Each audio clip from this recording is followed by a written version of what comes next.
ಧಾರವಾಡ ಕಟ್ಟೆ ಇಂದು 385 ಕಾರ್ಯಕ್ರಮಗಳನ್ನ ಮಾಡಿ 386ನೇ ಒಂದು ಕಾರ್ಯಕ್ರಮವನ್ನ ಆಯೋಜಿಸುತ್ತಿದ್ದೇವೆ.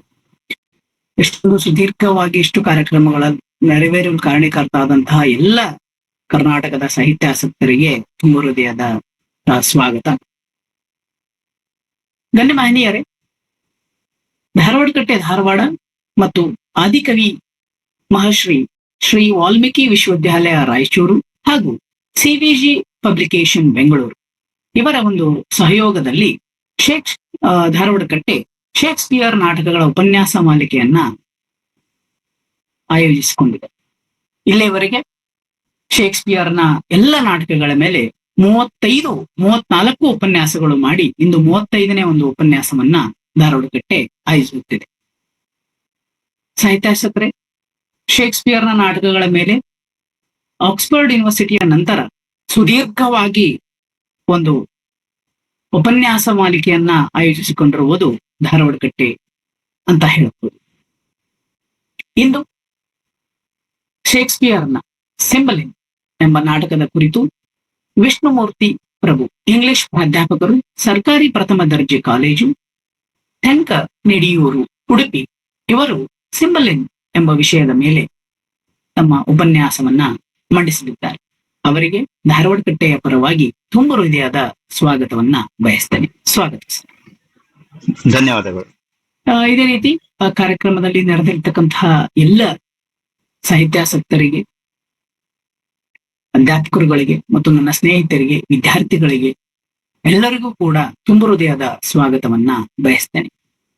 ಇದರೊಂದಿಗೆ ಈ ಕಾರ್ಯಕ್ರಮದ ಅಧ್ಯಕ್ಷತೆ ವಹಿಸಿರ್ತಕ್ಕಂತಹ ಪ್ರೊಫೆಸರ್ ಬಸವರಾಜ್ ಡೋನೂರ್ ಸರ್, ಮುಖ್ಯಸ್ಥರು, ಇಂಗ್ಲಿಷ್ ವಿಭಾಗ, ಕರ್ನಾಟಕ ಕೇಂದ್ರೀಯ ವಿಶ್ವವಿದ್ಯಾಲಯ ಕಲಬುರಗಿ ಇವರಿಗೂ ಕೂಡ ತುಂಬ ಹೃದಯದ ಸ್ವಾಗತವನ್ನ ಬಯಸ್ತೇನೆ. ಸ್ವಾಗತ ಸರ್. ತಮಗೆಲ್ಲ ತಿಳಿದಿರುವಂತೆ ಶೇಕ್ಸ್ಪಿಯರ್ ಒಬ್ಬ ಶ್ರೇಷ್ಠ ನಾಟಕಕಾರ. ಅವನ ನಾಟಕಗಳು ತುಂಬಾ ಪ್ರಸಿದ್ಧಿಯನ್ನ ಪಡೆದಿದೆ. ಅಂತಹ ಒಬ್ಬ ಶ್ರೇಷ್ಠ ನಾಟಕಗಾರನ ಕುರಿತು ಅವನು ಬರೆದಿರ್ತಕ್ಕಂತಹ ಸಿಂಬಲಿನ್ ಒಂದು ವಿಷಯದ ಮೇಲೆ ವಿಷ್ಣುಮೂರ್ತಿ ಪ್ರಭು ಸರ್ ಅವರು ತಮ್ಮ ಉಪನ್ಯಾಸವನ್ನ ಮಂಡಿಸಲಿದ್ದಾರೆ.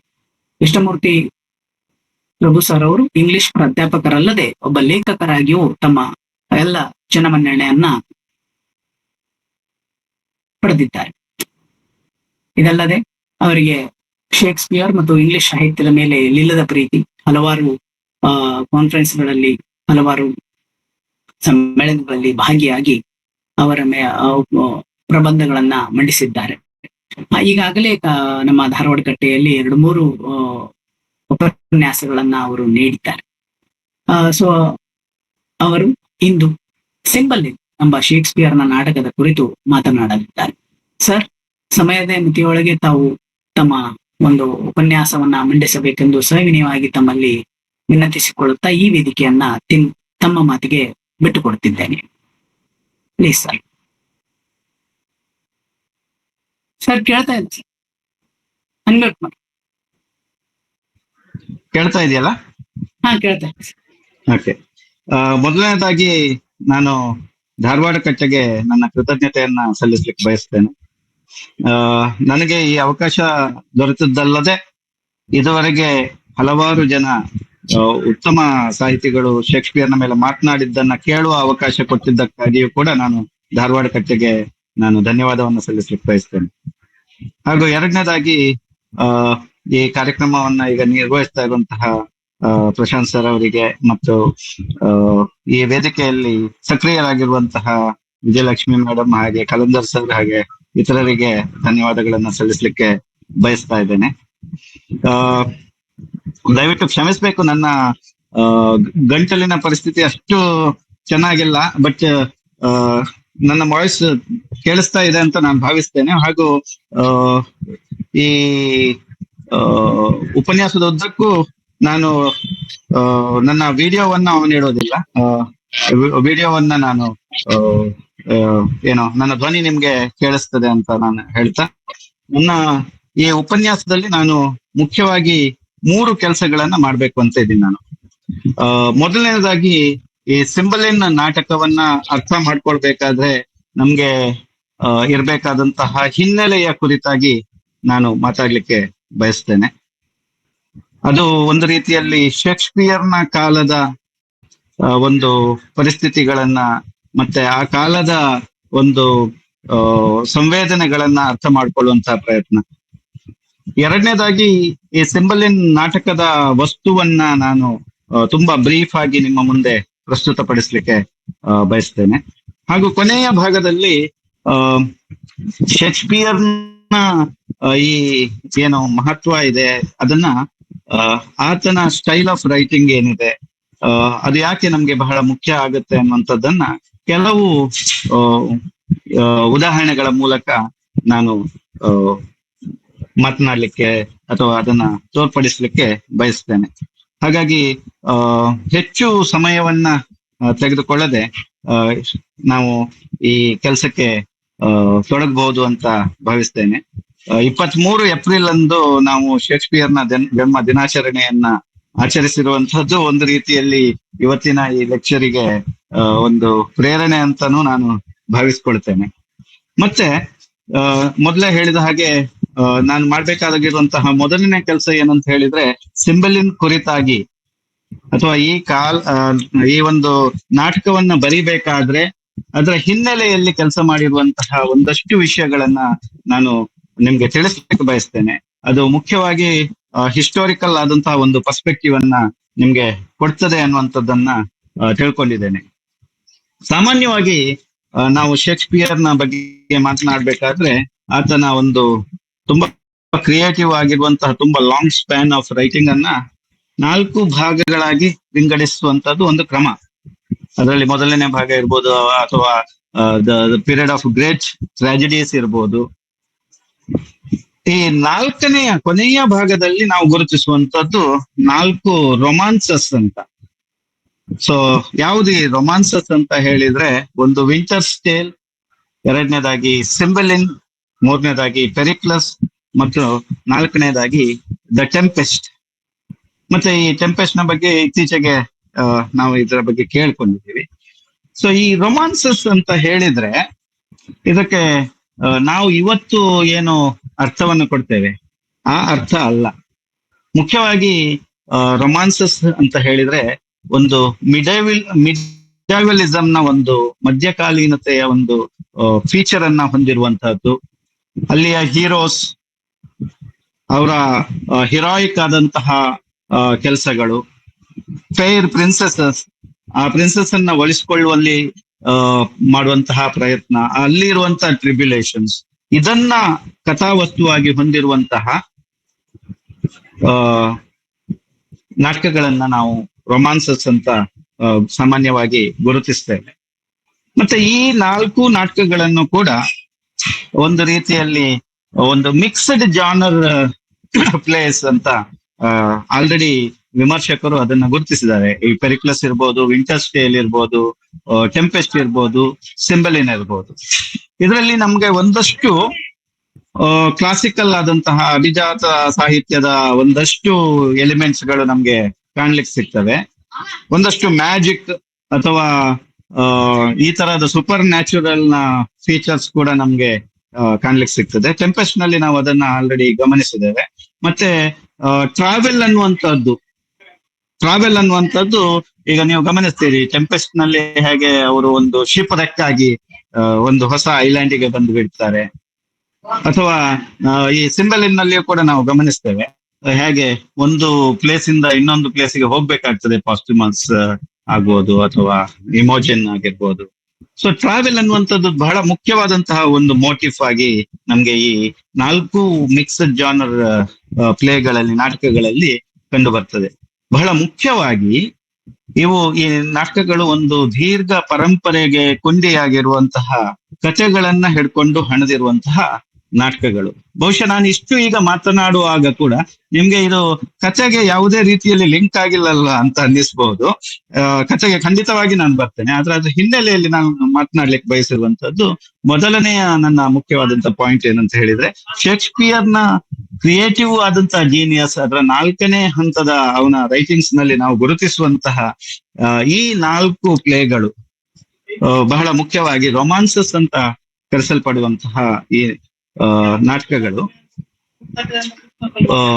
ಒಂದು ರೀತಿಯಲ್ಲಿ ಒಂದು ದೀರ್ಘ ಪ್ರಯಾಣ ಇರ್ಬೋದು ಅಥವಾ ಕ್ಲಾಸಿಕಲ್ ಎಲಿಮೆಂಟ್ಸ್ ಅನ್ನು ಹೊಂದಿರುವಂತದ್ದು ನಮ್ಗೆ ಬಹಳ ಮುಖ್ಯವಾಗಿ ಕಂಡು ಬರ್ತದೆ. ಇದಕ್ಕೆ ಇನ್ನಷ್ಟು ಆ, ಇದರ ಫೀಚರ್ಸ್ ಅಥವಾ ಇದರ ಗುಣಗಳ ಬಗ್ಗೆ ಇನ್ನಷ್ಟು ಮಾತಾಡ್ಬೋದು. ಉದಾಹರಣೆಗೆ ಈ ನಾಟಕಗಳ ಒಂದು ಸಾಮಾನ್ಯ ಅಂಶ ಏನಂದ್ರೆ ದುರಂತದಿಂದ ಪ್ರಾರಂಭವಾಗಿ ಕೊನೆಗೆ ಸುಮಾರು 4ನೇ ಆಕ್ಟ್ ನ ಕೊನೆಯಲ್ಲಿ ಈ ದುರಂತಗಳಿಂದ ಈ ಮುಖ್ಯವಾದ ಭೂಮಿಕೆಯಲ್ಲಿರುವಂತಹ ಪಾತ್ರಗಳು ದುರಂತದಿಂದ ಪಾರಾಗಿ ಸುಖಾಂತ್ಯವನ್ನ ಕಾಣುವಂತದ್ದು. ಟೆಂಪೆಸ್ಟ್ ಅಲ್ಲಿ ಇರ್ಬೋದು, ಸಿಂಬೆಲನ್ ನಲ್ಲಿ ಇರ್ಬೋದು, ಇದನ್ನು ನಾವು ಗಮನಿಸ್ತೇವೆ.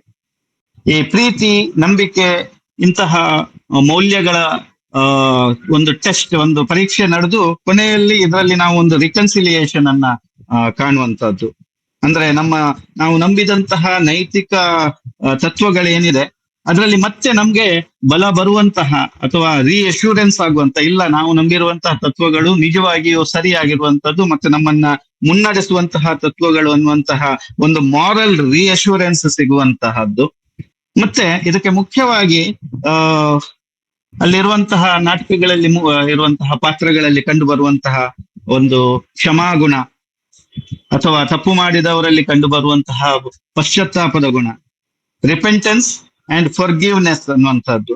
ಮತ್ತೆ ತಪ್ಪು ಮಾಡಿದವರನ್ನ ಕ್ಷಮಿಸಿ ಇಬ್ಬರ ಮಧ್ಯದಲ್ಲಿ ಇರುವಂತಹ ಒಂದು ರಿಕನ್ಸಿಲಿಯೇಷನ್, ಅವರ ಮಧ್ಯದ ಒಂದು ಸ್ನೇಹ ಮತ್ತೆ ಮುನ್ನಡೆಯುವಂತಹದ್ದು. ಅಥವಾ ಬೇರ್ಪಟ್ಟಂತಹ ಅದು ತಂದೆ ಮಗ ಇರ್ಬೋದು ಅಥವಾ ಪ್ರೇಮಿಗಳಿರ್ಬೋದು, ಇದು ಎರಡೂ ಕೂಡ ಸಿಂಬೆಲನ್ ನಲ್ಲಿ ನಾವು ಕಾಣ್ತೇವೆ. ಅವರ ರಿಯೂನಿಯನ್ ಇರ್ಬೋದು. ಇವೆಲ್ಲವೂ ಈ 4ನೇ ಹಂತದ ಶೇಕ್ಸ್ಪಿಯರ್ ಏನು ಬರೆದಿದ್ದಾನೆ ಈ 4 ನಾಟಕಗಳಲ್ಲಿಯೂ ಕೂಡ ಸಾಮಾನ್ಯವಾಗಿ ವಿಮರ್ಶಕರು ಗಮನಿಸುವಂತಹ ಬಹಳ ಮುಖ್ಯವಾದಂತಹ ಅಂಶಗಳು. ಇನ್ನೊಂದು ಬಹಳ ಮುಖ್ಯವಾದಂತಹ ಅಂಶ ಏನಂತ ಹೇಳಿದ್ರೆ, ಶೇಕ್ಸ್ಪಿಯರ್ ಈ ನಾಟಕಗಳನ್ನ ಬರಿತಾ ಇದ್ದಂತಹ ಸಂದರ್ಭವನ್ನ ನಾವು ಒಂದು ರೀತಿಯಲ್ಲಿ ಇಂಗ್ಲಿಷ್ ನ ರಿನಾಸೆನ್ಸ್ ಪೀರಿಯಡ್ ಅನ್ನುವಂಥದ್ದನ್ನ ನಾವು ಕಾಣ್ತೇವೆ. ಅಥವಾ ಸುಮಾರು 1485ರಿಂದ ಪ್ರಾರಂಭವಾಗಿ ಏನು ಟ್ಯೂಡರ್ ಡೈನೆಸ್ಟಿ ಆರಂಭವಾಗ್ತದೆ, ಅಲ್ಲಿಂದ 1603ರವರೆಗೆ ಎಲಿಜಬೆತ್ ರಾಣಿಯ ಆಡಳಿತದ ಅಂತ್ಯದವರೆಗೆ ನಾವು ಈ ರಿನಾಸೆನ್ಸ್ ಪೀರಿಯಡ್ ಅನ್ನುವಂಥದ್ದನ್ನ ನಾವು ಗುರುತಿಸ್ತೇವೆ. ಇಲ್ಲಿ ಬಹಳ ಮುಖ್ಯವಾಗಿ ನಾವು ಗಮನಿಸಬಹುದಾದದ್ದು ಏನಂತ ಹೇಳಿದ್ರೆ,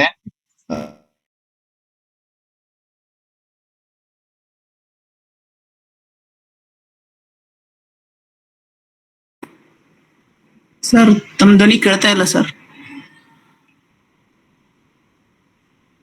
ಹಲೋ. ಇದರಲ್ಲಿ ಒಂದು ವಿಶೇಷವಾದಂತಹ ಆಸಕ್ತಿ ಹುಟ್ಟುತ್ತದೆ. ರಾಸ್ಮಸ್ ಇರ್ಬೋದು, ಥಾಮಸ್ ಮೋರ್ ಇರ್ಬೋದು, ಇಂಥವರ ಪ್ರಭಾವ ನಮ್ಗೆ ತುಂಬಾ ಬಹಳ ಮುಖ್ಯವಾಗಿ ಈ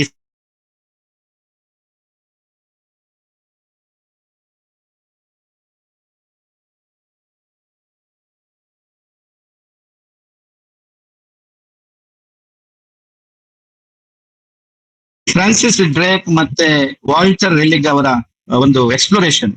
ಮತ್ತೆ ಇಂಗ್ಲೆಂಡ್ ಈ ಹಂತದಲ್ಲಿ ಒಂದು ಸಮುದ್ರದ ಒಂದು ದೊಡ್ಡ ಶಕ್ತಿಯಾಗಿ, ಒಂದು ಒಳ್ಳೆಯ ಒಂದು ಶಕ್ತಿಯಾಗಿ ಸ್ಪೇನ್ ಮತ್ತೆ ಪೋರ್ಚುಗಲ್ನೊಂದಿಗೆ ಸ್ಪರ್ಧೆಗಿಳಿತದೆ. ಇಂಗ್ಲೆಂಡ್ ಸ್ಪ್ಯಾನಿಷ್ ಆರ್ಮಡಾವನ್ನ ಸೋಲಿಸುವಂತದ್ದು ಒಂದು ಬಹಳ ದೊಡ್ಡ ಸಂಗತಿಯಾಗಿ ನಮ್ಗೆ ಕಾಣಿಸ್ತದೆ.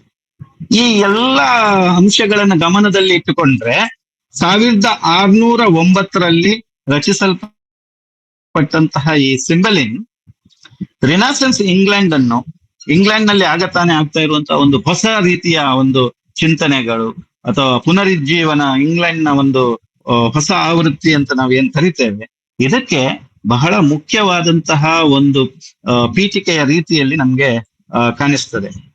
ಅಂದ್ರೆ ಈ ಹಂತದಲ್ಲಿ ಇಂಗ್ಲಿಷ್ ಬರಹಗಾರರು ತಮ್ಮ ದೇಶವನ್ನ, ಇಂಗ್ಲೆಂಡ್ ಅನ್ನ ರೋಮ್ನ ಒಂದು ಸಕ್ಸೆಸರ್ ಆಗಿ ನೋಡ್ತದೆ. ರೋಮ್ನ ನಂತರ ಜಗತ್ತಿಗೆ ದಾರಿಯನ್ನ ತೋರಬಹುದಾದಂತಹ ಒಂದು ದೇಶ ಅಂತ ಹೇಳಿದ್ರೆ ಅದು ಇಂಗ್ಲೆಂಡ್ ಅನ್ನುವಂತಹ ರೀತಿಯ ಒಂದು ದೇಶ ಪ್ರೇಮ ಈ ಬರಹಗಾರರಲ್ಲಿ, ಅದು ಹ್ಯೂಮನಿಸ್ಟ್ ರೈಟರ್ಸ್, ನಾನು ಆಗತಾನೆ ಮೆನ್ಷನ್ ಮಾಡಿದಂತ ಹ್ಯೂಮನಿಸ್ಟ್ ರೈಟರ್ಸ್ ಅಲ್ಲಿಯೂ ಇರುತ್ತೆ. ಅಥವಾ ಸಿಂಬೆಲಿನ್ ಅಂತಹ ನಾಟಕದ ಒಂದು ರಾಜಕೀಯವನ್ನ ನಾವು ಗಮನಿಸಿದ್ರೆ ಆ ನಮ್ಗೆ ಇಲ್ಲಿ ಬಹಳ ಮುಖ್ಯವಾಗಿ ಕಾಣುತ್ತೆ. ಸಿಂಬಲಿನ್ ಅನ್ನುವಂತ ಹೆಸರು ಒಬ್ಬ ರಾಜನಿಗೆ ಸಂಬಂಧಪಟ್ಟದ್ದು. ಇಂಗ್ಲೆಂಡ್ ಅನ್ನ ಆಳುತ್ತಿದ್ದಂತಹ ರಾಜ. ರೋಮ್ನಲ್ಲಿ ಆಗಸ್ಟಸ್ನ ಕಾಲದಲ್ಲಿ, ಕಾಮನ್ ಇರಾ ಮೊದಲನೇ ಶತಮಾನ ಅಂತ ನಾವು ಕರೀಬಹುದು. ಸೊ ಫಸ್ಟ್ ಸೆಂಚುರಿ, ಕಾಮನ್ ಇರದ ಫಸ್ಟ್ ಸೆಂಚುರಿಯಲ್ಲಿ ರೋಮ್ನಲ್ಲಿ ಅಗಸ್ಟಸ್ ಆಳ್ತಾ ಇದ್ದಂತಹ ಕಾಲದಲ್ಲಿ ಇಂಗ್ಲೆಂಡ್ ನಲ್ಲಿ ಸಿಂಬಲಿನ್ ಆಳ್ತಾ ಇದ್ದ. ಮತ್ತೆ ಸಿಂಬಲಿನ್ ರೋಮ್ನ ಆಧಿಪತ್ಯವನ್ನ ಚಾಲೆಂಜ್ ಮಾಡ್ತಾನೆ. ರೋಮ್ಗೆ ತಾನು ಕೊಡಬೇಕಾದಂತಹ ಟ್ಯಾಕ್ಸ್ ಅನ್ನ, ತಾನು ಕೊಡಬೇಕಾದಂತಹ ವಂತಿಗೆಯನ್ನ ಕೊಡಲು ನಿರಾಕರಿಸ್ತಾನೆ. ಸೊ ಇದು ಕಥೆಯ ಹಿನ್ನೆಲೆಯಲ್ಲಿರುವಂತಹ ಅಂಶಗಳು.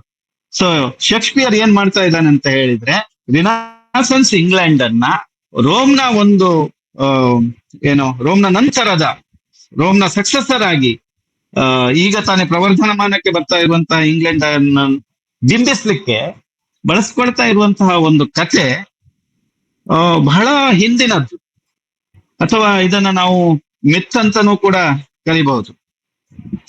ರಾಣಿ ಎಲಿಜಬೆತ್ನ ಟೈಮ್ನಲ್ಲಿ ಅಥವಾ ಜೇಮ್ಸ್ ದ ಫಸ್ಟ್ ಇವರ ಕಾಲದಲ್ಲಿ ಇಂಗ್ಲೆಂಡ್ ಪ್ರವರ್ಧಮಾನಕ್ಕೆ ಬಂದು ರೋಮ್ ನ ಉತ್ತರಾಧಿಕಾರಿ ಎಂಬ ನಂಬಿಕೆ ಇಂಗ್ಲೆಂಡ್ ಅಲ್ಲಿ ಬೆಳೀತಾ ಇರುವಂತಹ ಸಂದರ್ಭದಲ್ಲಿ, ರೋಮ್ನಂತೆ ಇನ್ನು ಮುಂದೆ ಬ್ರಿಟನ್ನ ಆಧಿಪತ್ಯ, ನಾವು ಸ್ಪೇನ್ ಅಥವಾ ಪೋರ್ಚುಗಲ್ಗೆ ಅವರನ್ನ ಸೋಲಿಸಿ ನಾವು ಜಗತ್ತಿನ ಒಂದು ಅದ್ವಿತೀಯವಾದಂತಹ ಒಂದು ನೌಕಾಶಕ್ತಿ ಆಗುವಂತಹ ಸಾಮರ್ಥ್ಯ ನಮ್ಮಲ್ಲಿದೆ.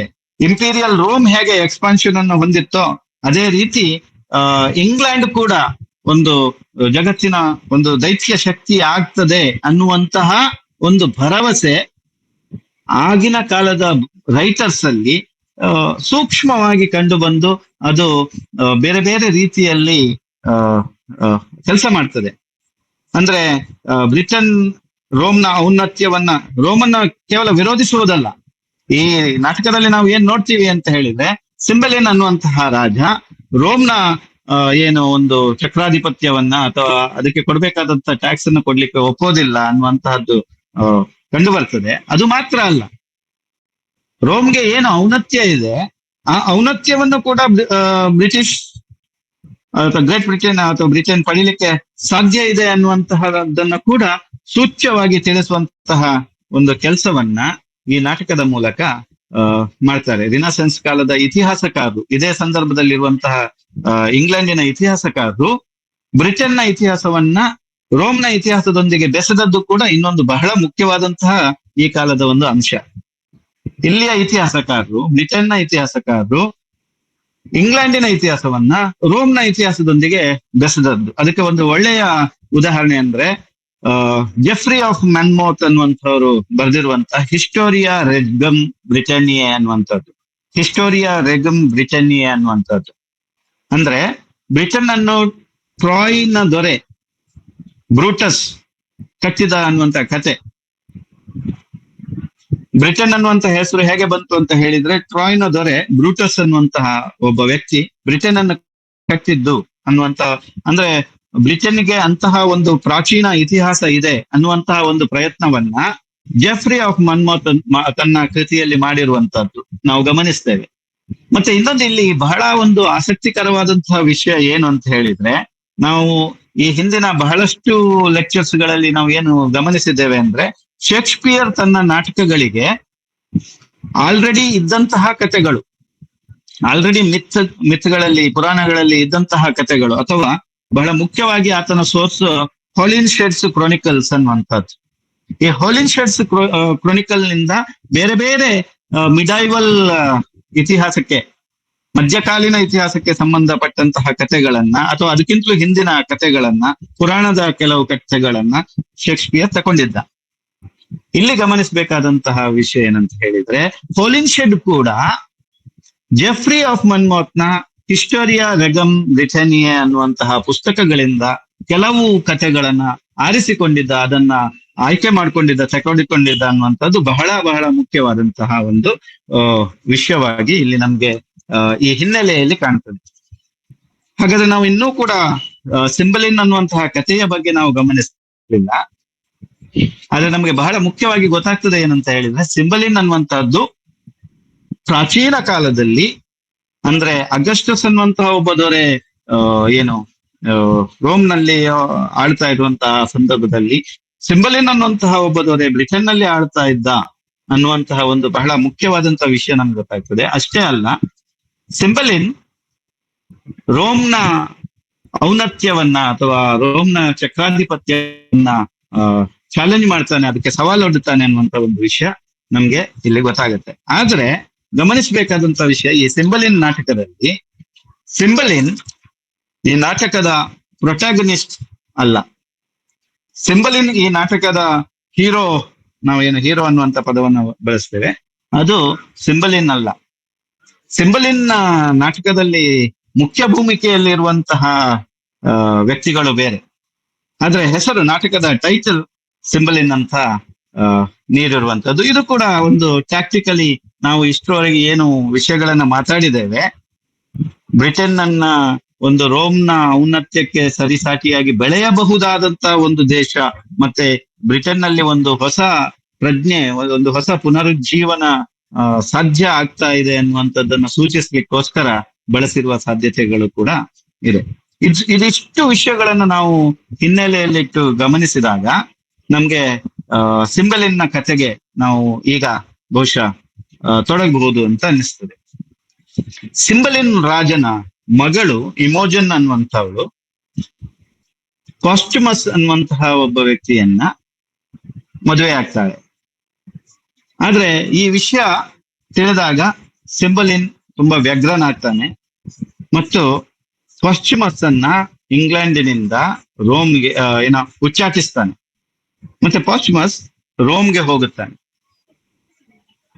ರೋಮ್ನಲ್ಲಿ ಆತ ಒಬ್ಬ ಯಾಕಿಮೋ ಅನ್ನುವಂತಹ ಒಬ್ಬ ವ್ಯಕ್ತಿಯನ್ನ ಭೇಟಿ ಆಗ್ತಾನೆ. ಈ ಯಾಕಿಮೋ ಅನ್ನುವಂಥವನು ಅಷ್ಟೊಂದು ಒಳ್ಳೆಯ ವ್ಯಕ್ತಿ ಅಲ್ಲ. ಆದ್ರೆ ಈ ಇಮೋಜನ್ ಮತ್ತೆ ಪಾಸ್ಟುಮಸ್ ಅವರು ಪರಸ್ಪರ ಅಗಲುವಾಗ ಅವರು ಒಂದು ಟೋಕನ್ ಆಫ್ ಲವ್ ಅನ್ನ ಎಕ್ಸ್ಚೇಂಜ್ ಮಾಡಿಕೊಂಡಿರ್ತಾರೆ. ಒಂದು ರಿಂಗ್ ಅನ್ನ ಪಡ್ಕೊಂಡಿರ್ತಾನೆ. ಸೊ ಈ ಯಾಕಿಮೋನನ್ನ ಭೇಟಿಯಾದಾಗ ಪಾಸ್ಟುಮಸ್ ತನ್ನ ಪತ್ನಿಯ ಬಗ್ಗೆ ಅಥವಾ ಇಮೋಜನ್ನ ಬಗ್ಗೆ, ಅವಳ ನಿಷ್ಠೆಯ ಬಗ್ಗೆ, ಅವಳ ಪಾತಿವ್ರತ್ಯದ ಬಗ್ಗೆ ತುಂಬಾ ಕೊಂಡಾಡುತ್ತಾನೆ. ಆದ್ರೆ ಯಾಕಿಮೋ ಅದನ್ನ ಒಪ್ಪಿಕೊಳ್ಳೋದಿಲ್ಲ. ಯಾಕಿಮೋ ಏನ್ ಹೇಳ್ತಾನಂತ ಹೇಳಿದ್ರೆ,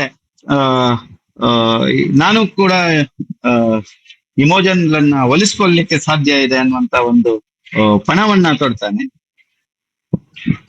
ಪಾಸ್ಟುಮಸ್ಗೆ ಇಮೋಜನ್ ಕುರಿತಾಗಿ ಎಷ್ಟು ಭರವಸೆ ಇರ್ತದೆ ಅಂತ ಹೇಳಿದ್ರೆ ಅವನ ಆ ಪಣಕ್ಕೆ ತಯಾರಾಗ್ತಾನೆ. ಇದು ನಾವು ಗಮನಿಸಬೇಕಾದಂತಹ ಅಂಶಗಳು. ಸಿಂಬಲಿನ್ ರಾಜನಿಗೆ ಆತನ ಎರಡನೇ ಹೆಂಡತಿ, ಆತನ ರಾಣಿ, ತನ್ನ ಮಗ ಕ್ಲೋಟೆನ್ ಇಮೋಜನ್ಗಳನ್ನು ಮದುವೆ ಆಗ್ಬೇಕು ಅನ್ನುವಂತಹ ಒಂದು ಆಸೆ ಇರ್ತದೆ. ಅವಳು ತುಂಬಾ ಅಂದ್ರೆ ಇತರರಿಗೆ ಕೇಡನ್ನ ಬಯಸುವಂತಹ ಅಥವಾ ಒಂದು ಸ್ವಲ್ಪ ಈವಿಲ್ ಕ್ಯಾರೆಕ್ಟರ್ ಅನ್ನುವಂಥದ್ದನ್ನ ನಾವು ಇಲ್ಲಿ ಗಮನಿಸಬಹುದು. ಮೋಸ, ಹೊಟ್ಟೆ ಕಿಚ್ಚು, ಇಂತಹ ಭಾವನೆಗಳು ಅವಳಲ್ಲಿ, ಕೇಡನ್ನ ಬಯಸುವಂತಹ ಭಾವನೆಗಳು ಅವಳಲ್ಲಿ ಇರ್ತದೆ. ಅವಳು ಒಬ್ಬ ಡಾಕ್ಟರ್ ಅನ್ನ ಭೇಟಿಯಾಗಿ ಆತನಿಂದ ಒಂದಷ್ಟು ಪಾಯ್ಸನ್ ಅನ್ನ ಪಡ್ಕೊಳ್ತಾಳೆ. ಸೊ ಈ ಪೋಷನ್ ಅಂತ ನಾವು ಏನು ಮತ್ತೆ ಗಮನಿಸ್ತೇವೆ, ಅದು ಬಹಳ ಮುಖ್ಯ ಆಗ್ತದೆ ಇಲ್ಲಿ. ಆಕೆ ಎಕ್ಸ್ಪರಿಮೆಂಟ್ಗೋಸ್ಕರ ನನಗೆ ಇದು ಬೇಕು ಅಂತ ತೆಗೆದುಕೊಳ್ತಾಳೆ. ಆದ್ರೆ ಅಲ್ಲಿ ಒಂದು ಸಣ್ಣ ವ್ಯತ್ಯಾಸ ಆಗ್ತದೆ. ಆ ಡಾಕ್ಟರ್ ಆಕೆಗೆ ನಿಜವಾದಂತಹ ಪಾಯ್ಸನ್ ಅನ್ನ ಕೊಟ್ಟಿರೋದಿಲ್ಲ. ಇನ್ನು ಪಾಸ್ಟುಮಸ್ ನೊಟ್ಟಿಗೆ ಒಂದು ಪಂಥಕ್ಕೆ ಬಿದ್ದಂತಹ ಯಾಕಿಮೋ ಬ್ರಿಟನ್ಗೆ ಬಂದು ಇಮೋಜನ್ಗಳನ್ನ ಒಲಿಸಿಕೊಳ್ಳಿಕ್ಕೆ ಒಂದು ಪ್ರಯತ್ನವನ್ನ ಮಾಡ್ತಾನೆ. ಇಮೋಜನ್ಗಳನ್ನ ತನ್ನ ಬುಟ್ಟಿಗೆ ಹಾಕೊಳ್ಳಿಕ್ಕೆ ಒಂದು ಪ್ರಯತ್ನವನ್ನ ಮಾಡ್ತಾನೆ. ಆದ್ರೆ ಅದರಲ್ಲಿ ಆತ ಸೋಲ್ತಾನೆ.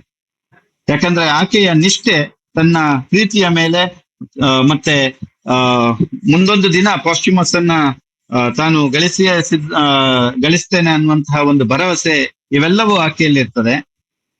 ಆದ್ರೆ ಸುಲಭದಲ್ಲಿ ಸೋಲನ್ನ ಒಪ್ಪಿಕೊಳ್ಳಿಕ್ಕೆ ಆ ಇಷ್ಟಪಡದ ಯಾಕಿಮೋ ಏನ್ ಮಾಡ್ತಾನೆ ಅಂದ್ರೆ ಆಕೆಯ ಮಲಗುವ ಕೋಣೆಯಲ್ಲಿ ಅವಿತುಕೊಂಡು ಅಲ್ಲಿನ ವಿಶೇಷತೆಗಳನ್ನ ಗಮನಿಸ್ತಾನೆ. ಅಷ್ಟೇ ಅಲ್ಲ, ಮುಖ್ಯವಾಗಿ ಇಮೋಜನ್ಲ ದೇಹದ ಮೇಲೆ ಇರುವಂತ ಒಂದು ಹಚ್ಚೆಯನ್ನ ಆತ ಗಮನಿಸ್ತಾನೆ. ಮತ್ತು ಇದನ್ನ ರೋಮ್ಗೆ ಹಿಂದಿರುಗಿದಂತಹ ಯಾಕಿಮೋ ಈ ಎಲ್ಲ ಗುಪ್ತ ಮಾಹಿತಿಗಳನ್ನ ಪಾಸ್ಟ್ಯುಮಸ್ಗೆ ತಿಳಿಸಿ ತಾನು ಇಮೋಜನ್ಲನ್ನ ಒಲಿಸಿಕೊಂಡಿರುವುದಾಗಿ ಹೇಳ್ತಾನೆ. ಇದರಿಂದ ಆ ಸಿಟ್ಟುಗೊಂಡಂತಹ ಪಾಸ್ಟ್ಯುಮಸ್ ಇದನ್ನೆಲ್ಲ ನಂಬ್ತಾನೆ. ನಾವು ಏನು ಗಮನಿಸ್ತೇವೆ ಇಲ್ಲಿ ಶೇಕ್ಸ್ಪಿಯರ್ನ ಇನ್ನು ಇತರ ನಾಟಕಗಳಲ್ಲಿ ಕೂಡ ಇಂತಹ ಪ್ಲಾಟ್ ನಾವು ಗಮನಿಸ್ತೇವೆ. ಮುಖ್ಯವಾಗಿ ಒಥೆಲೋನಲ್ಲಿ ನಾವು ಇಂತಹ ಒಂದು ಪ್ಲಾಟ್ ಅನ್ನ ಗಮನಿಸ್ತೇವೆ. ಸೊ ಅಲ್ಲಿ ಈ ಎಲ್ಲ ಮಾಹಿತಿಗಳನ್ನ ಏನು ಯಾಕಿಮೋ ಪಾಸ್ಟ್ಯುಮಸ್ಗೆ ತಿಳಿಸಿದಾಗ ಆತ ಇರಬಹುದು ತಾನು ನಂಬಿದಂತಹ ಇಮೋಜನ್ ಅಷ್ಟು ಪ್ರಾಮಾಣಿಕಳಲ್ಲ, ಪ್ರೀತಿಯಲ್ಲಿ ಅವಳು ನಂಬಿಕಾರ್ಹಳಲ್ಲ ಅನ್ನುವಂತಹ ಒಂದು ಭಾವನೆಗೆ ಬಂದು ಆತ ತನ್ನ ಸೇವಕ ಪಿಸಾನಿಯನನ್ನ ಕಳಿಸಿ ಇಮೋಜನ್ರನ್ನ ಕೊಲ್ಬೇಕು ನೀನು ಅನ್ನುವಂತಹ ಒಂದು ಆದೇಶವನ್ನ ಕೊಟ್ಟು ಪಿಸಾನಿಯನನ್ನ ಈ ಕೆಲಸಕ್ಕಾಗಿ ಆತ ಕಳಿಸ್ತಾನೆ. ಆದ್ರೆ ಪಿಸಾನಿಯವನಿಗೆ ಈ ಸತ್ಯ ತಿಳಿತದೆ. ಅವನು ಇಮೋಜನ್ಲಿಗೆ ಈ ವಿಷಯಗಳನ್ನೆಲ್ಲ ತಿಳಿಸ್ತಾನೆ. ಮತ್ತೆ ಆತನ ಸಲಹೆಯಂತೆ ಇಮೋಜನ್ ಫಿಡೆಲೆ ಎನ್ನುವಂತಹ ಒಂದು ಹೆಸರಿನಲ್ಲಿ ಒಬ್ಬ ಹುಡುಗನ ವೇಷವನ್ನ ಧರಿಸಿ ವೇಲ್ಸ್ಗೆ ಸಾಗುತ್ತಾಳೆ. ಇಮೋಜನ್ ಈಗ ಇನ್ನು ಮುಂದಿನ ಭಾಗದಲ್ಲಿ ಫಿಡೆಲೆ ಅಂತ ಕರೆಸಿಕೊಡ್ತಾಳೆ. ಇಲ್ಲಿ ಒಂದು ಡಿಸ್ಗೈಸ್ ಇದೆ. ಆಕೆ ಒಂದು ಹುಡುಗನ ವೇಷವನ್ನ ಧರಿಸಿದ್ದಾಳೆ. ಇಲ್ಲಿಗೆ ನಮ್ಗೆ ಇನ್ನೊಂದು ಸಬ್ ಪ್ಲಾಟ್ ಗೊತ್ತಾಗ್ತದೆ. ವೇಲ್ಸ್ಗೆ ಹೋದಾಗ ಇಲ್ಲಿ ಒಂದು ದಟ್ಟವಾದಂತಹ ಒಂದು ಅರಣ್ಯದ ಪ್ರದೇಶ ನಾವು ಗಮನಿಸ್ತೇವೆ. ಇದು ಕೂಡ ಶೇಕ್ಸ್ಪಿಯರ್ನ ನಾಟಕಗಳಲ್ಲಿ ಬರುವಂತಹ ಒಂದು ಮೋಟಿಫ್, ಪದೇ ಪದೇ ಒಂದು ನಾಟಕದಲ್ಲಿ ಬರುವಂತಹ ಒಂದು ಅಂಶಗಳು. ಇದರಲ್ಲಿ ನಾವು ಗಮನಿಸಬೇಕಾಗಿರುವಂತಹದ್ದು ಏನಂತ ಹೇಳಿದ್ರೆ ಪ್ಯಾಸ್ಟೋರಲ್ ಅನ್ನುವಂತ ಏನ್ ಕರಿತೇವೆ ನಾವು, ಪ್ರಾಕೃತಿಕವಾದಂತಹ ನೈಸರ್ಗಿಕವಾದಂತಹ ಬೆಟ್ಟ ಗುಡ್ಡ ಕಾಡು ಇಂತಹ ಒಂದು ಸಿಚುವೇಶನ್ ಅಲ್ಲಿ ಸೆಟ್ ಆಗಿರುವಂತಹ ಒಂದು ಸೀನ್ಗಳನ್ನ ನಾವಿಲ್ಲಿ ಗಮನಿಸ್ತೇವೆ. ಇದರಲ್ಲಿ ಬಹಳ ಮುಖ್ಯವಾಗಿ ನಾವು ಗಮನಿಸಬೇಕಾಗಿರುವಂತಹದ್ದು ಹೆಚ್ಚು ಕಡಿಮೆ ಎಲ್ಲಾ ಏನು ರೊಮ್ಯಾಂಟಿಕ್ ಲಿಟ್ರೇಚರ್, ಅಗೇನ್ ನಾನು ರೊಮ್ಯಾಂಟಿಕ್ ಲಿಟ್ರೇಚರ್ ಅಂತ ಹೇಳಿದ್ರೆ ಇವತ್ತಿನ ಕಾಲದಲ್ಲಿ ನಾವು ಬಳಸ್ತಾ ಇರುವಂತಹ ಏನು ರೊಮ್ಯಾಂಟಿಕ್ ಅನ್ನುವಂತ ಪದಕ್ಕೆ ಇವತ್ತಿನ ಕಾಲದಲ್ಲಿ ಬಳಸ್ತಾ ಇರುವಂತ ಅರ್ಥ ಅಲ್ಲ. ರೊಮ್ಯಾಂಟಿಕ್ ಅನ್ನುವಂಥದ್ದು ಮತ್ತೆ ನಾನು ಈ ಹಿಂದೆ ಹೇಳಿರುವಂತಹ ರೊಮಾನ್ಸ್ ಅನ್ನುವಂತಹ ಪದದಿಂದಲೇ ಬಂದಿರುವಂತದ್ದನ್ನ ನಾವು ಗುರುತಿಸ್ಕೊಳ್ಬೇಕು. ಹೆಚ್ಚು ಕಡಿಮೆ ಎಲ್ಲಾ ರೊಮ್ಯಾಂಟಿಕ್ ರೈಟಿಂಗ್ಸ್ ನಲ್ಲಿ ಬರುತ್ತಾ ಇರುವಂತಹ ಒಂದು ಬಹಳ ಮುಖ್ಯವಾದಂತಹ ಅಂಶ ಅದು ನೋಬಲ್ ಸ್ಯಾವೇಜ್ ಅನ್ನುವಂಥದ್ದು. ಈ ವಿಷಯಕ್ಕೆ ನಾನು ಮತ್ತೆ ಬರ್ತೇನೆ. ಇದನ್ನು ಕೂಡ ನಾವು ಈ ಸಂದರ್ಭದಲ್ಲಿ ಇಲ್ಲಿ ಏನು ವೇಲ್ಸ್ಗೆ ಕತೆ ಈಗ ಶಿಫ್ಟ್ ಆಗ್ತದೆ. ಫಿಡೆಲೆ ಅನ್ನುವಂತಹ ಒಂದು ಗಂಡಿನ ವೇಷದಲ್ಲಿ ಇಮೋಜನ್ ಅಲ್ಲಿಗೆ ಬರ್ತಾಳೆ. ತನ್ನನ್ನು ತಾನು ರಕ್ಷಣೆ ಮಾಡ್ಕೊಳ್ಳಿಕ್ಕೆ ಅವಳು ಹುಡುಗನ ವೇಷದಲ್ಲಿ, ಅದೇ ರೀತಿಯಲ್ಲಿ ಪಿಸಾನಿಯಾ ಕೊಟ್ಟಿರುವಂತಹ ಒಂದು ಪೋಷನ್ ಏನಿದೆ ಅದನ್ನ ತೆಗೆದುಕೊಂಡು ಅವಳು ಬರ್ತಾಳೆ. ಇಲ್ಲಿ ನಮ್ಗೆ ಒಂದು ಸಬ್ ಪ್ಲಾಟ್ ಸಿಗತ್ತೆ. ಅದೇನಂತ ಹೇಳಿದ್ರೆ ಕಥೆಯಲ್ಲಿ ಈ ಹಿಂದೆ ಆಗಿ ಹೋಗಿರುವಂತಹ ಒಂದು ಅಂಶಗಳು ಈಗ ಸರ್ಫೇಸ್ಗೆ ಬರ್ತದೆ. ರಾಜನ ಸಿಂಬಲಿನ ಇಬ್ಬರು ಮಕ್ಕಳು ವಿಡೇರಿಯಸ್ ಮತ್ತೆ ಆರ್ವಿರೇಗಸ್ ಅನ್ನುವಂಥವ್ರು, ಅವರನ್ನ ಬೆಲೇರಿಯಸ್ ಅನ್ನುವಂತಹ ರಾಜನ ಇನ್ನೊಬ್ಬ ಸೇವಕ ಕದ್ದು ತಂದಿರ್ತಾನೆ. ಯಾವಾಗ ಬೆಲೇರಿಯಸ್ನ ಮೇಲೆ ತಪ್ಪು ಅಪವಾದಗಳನ್ನ ಹಾಕಲಾಗಿತ್ತು ಆಗ ಆತ ಈ ರಾಜನ ಇಬ್ಬರು ಮಕ್ಕಳನ್ನ ಕೊಂಡೊಯ್ದಿರ್ತಾನೆ. ಮತ್ತೆ ಅವರನ್ನ ಈ ಕಾಡಿನಲ್ಲಿ ಆತನೇ ಸಲಹುತ್ತಾನೆ. ಇಲ್ಲಿ ಫಿಡೆಲೆ ಈ ತನ್ನ ಸಹೋದರರನ್ನ, ಆಕೆಗೆ ಇನ್ನೂ ಗೊತ್ತಿಲ್ಲ ಅವರಿಬ್ರು ತನ್ನ ಸಹೋದರರು ಅನ್ನುವಂಥದ್ದು ಆಕೆಗೆ ಗೊತ್ತಿಲ್ಲ, ಗ್ವಿಡೇರಿಯಸ್ ಮತ್ತೆ ಆರ್ವಿರೇಗಸ್ ರನ್ನ ಭೇಟಿ ಆಗ್ತಾಳೆ. ಸೊ ಇದು ಇಷ್ಟು ನಡೀತಾ ಇರ್ಬೇಕಾದ್ರೆ ರಾಣಿಯ ಒಂದು ಪಿತೂರಿಯಿಂದಾಗಿ ನಮ್ಗೆ ಗೊತ್ತಾಗ್ತದೆ ಏನಂತ ಹೇಳಿದ್ರೆ, ರಾಣಿ ಸಿಂಬಲಿನ ಮೇಲೆ ಒಂದಷ್ಟು ಈವಿಲ್ ಇನ್ಫ್ಲುಯೆನ್ಸ್ ಅನ್ನ ಹೊಂದಿರ್ತಾಳೆ ಅನ್ನುವಂಥದ್ದು.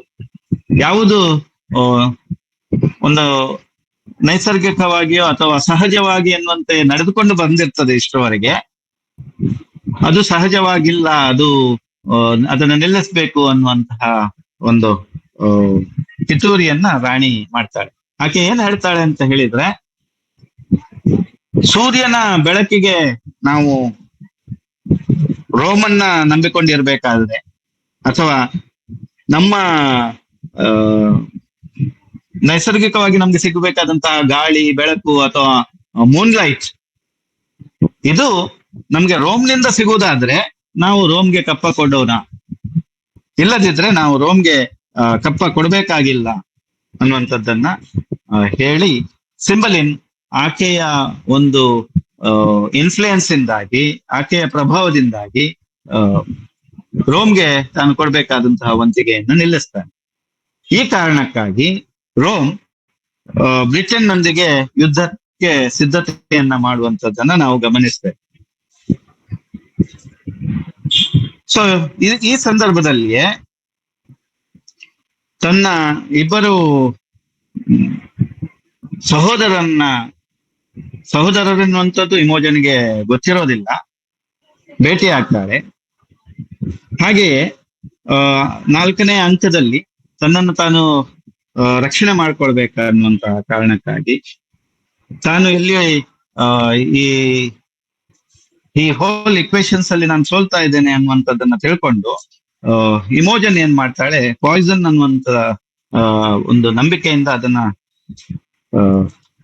ಅದು ಪಾಯ್ಸನ್ ಅಂತ ಅವಳಿಗೆ ಗೊತ್ತಿಲ್ಲ, ತನ್ಗೆ ಶಕ್ತಿಯನ್ನ ಕೊಡುವಂತಹ ಶಕ್ತಿವರ್ಧಕ ಅನ್ನುವಂಥದ್ದನ್ನ ಆಕೆ ತಿಳ್ಕೊಂಡಿರ್ತಾಳೆ. ಆ ಪೋಷನ್ ಅನ್ನ ಅವಳು ಕುಡಿತಾಳೆ. ಅದು ಆಕೆಗೆ ಒಂದು ಸ್ಲೀಪಿಗೆ, ಡಾರ್ಮೆಂಟ್ ಸ್ಟೇಟಿಗೆ ತೆಗೆದುಕೊಂಡು ಹೋಗ್ತದೆ, ಒಂದು ದೀರ್ಘ ನಿದ್ರೆಗೆ ತೆಗೆದುಕೊಂಡು ಹೋಗ್ತದೆ.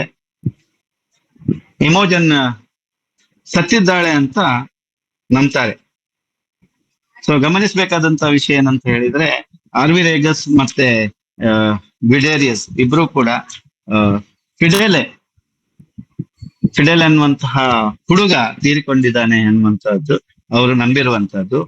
ಆ ಸಂದರ್ಭದಲ್ಲಿ ಅವರಿಗಿಬ್ಬರಿಗೆ ಆಕೆ ಅಥವಾ ಆಕೆ ಅಂತಾನೂ ಗೊತ್ತಿರೋದಿಲ್ಲ, ಆತ ಅನ್ನುವಂಥದ್ದನ್ನ ಅವರು ನಂಬಿರ್ತಾರೆ, ಫಿಡೆಲ್ ತೀರ್ಕೊಂಡಿದ್ದಾನೆ ಅನ್ನುವಂಥದ್ದನ್ನ. ಮತ್ತೆ ಈ ಸಂದರ್ಭದಲ್ಲಿ ನಾವು ಗಮನಿಸುವಂತಹದ್ದು, ಶೇಕ್ಸ್ಪಿಯರ್ನ ಬರೆದಿರುವಂತಹ ಒಂದು ಅತ್ಯದ್ಭುತವಾದಂತಹ ಒಂದು ಲೈನ್ಸ್. ನೀನು ಇನ್ನು ವಿಂಟರ್ಸ್ ನ ರೇಜ್ಗೆ ಅಥವಾ ಸೂರ್ಯನ ಒಂದು ಏನು ಶಕ್ತಿಗೆ ನೀನು ಇನ್ನು ಯಾವುದು ನಿನ್ನನ್ನ ಘಾಸಿ ಮಾಡೋದಿಲ್ಲ ಅನ್ನುವಂಥ, ಯಾಕಂದ್ರೆ ನೀನು ಬದುಕಿಲ್ಲ ಅನ್ನುವಂಥದ್ದು. ಮತ್ತೆ ಡೆತ್ ಅನ್ನುವಂಥದ್ದು one of the greatest ಲೆವೆಲರ್ಸ್.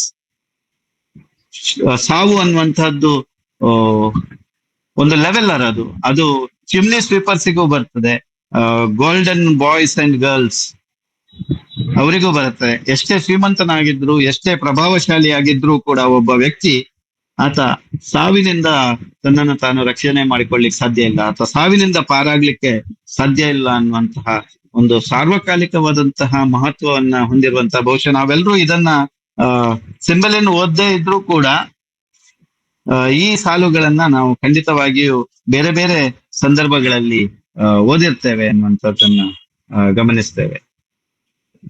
So ಇದೇ ಸಂದರ್ಭದಲ್ಲಿ ಇಮೋಜನ್ಗಳನ್ನ ಕೊಲ್ಬೇಕು ಅನ್ನುವಂತಹ ಒಂದು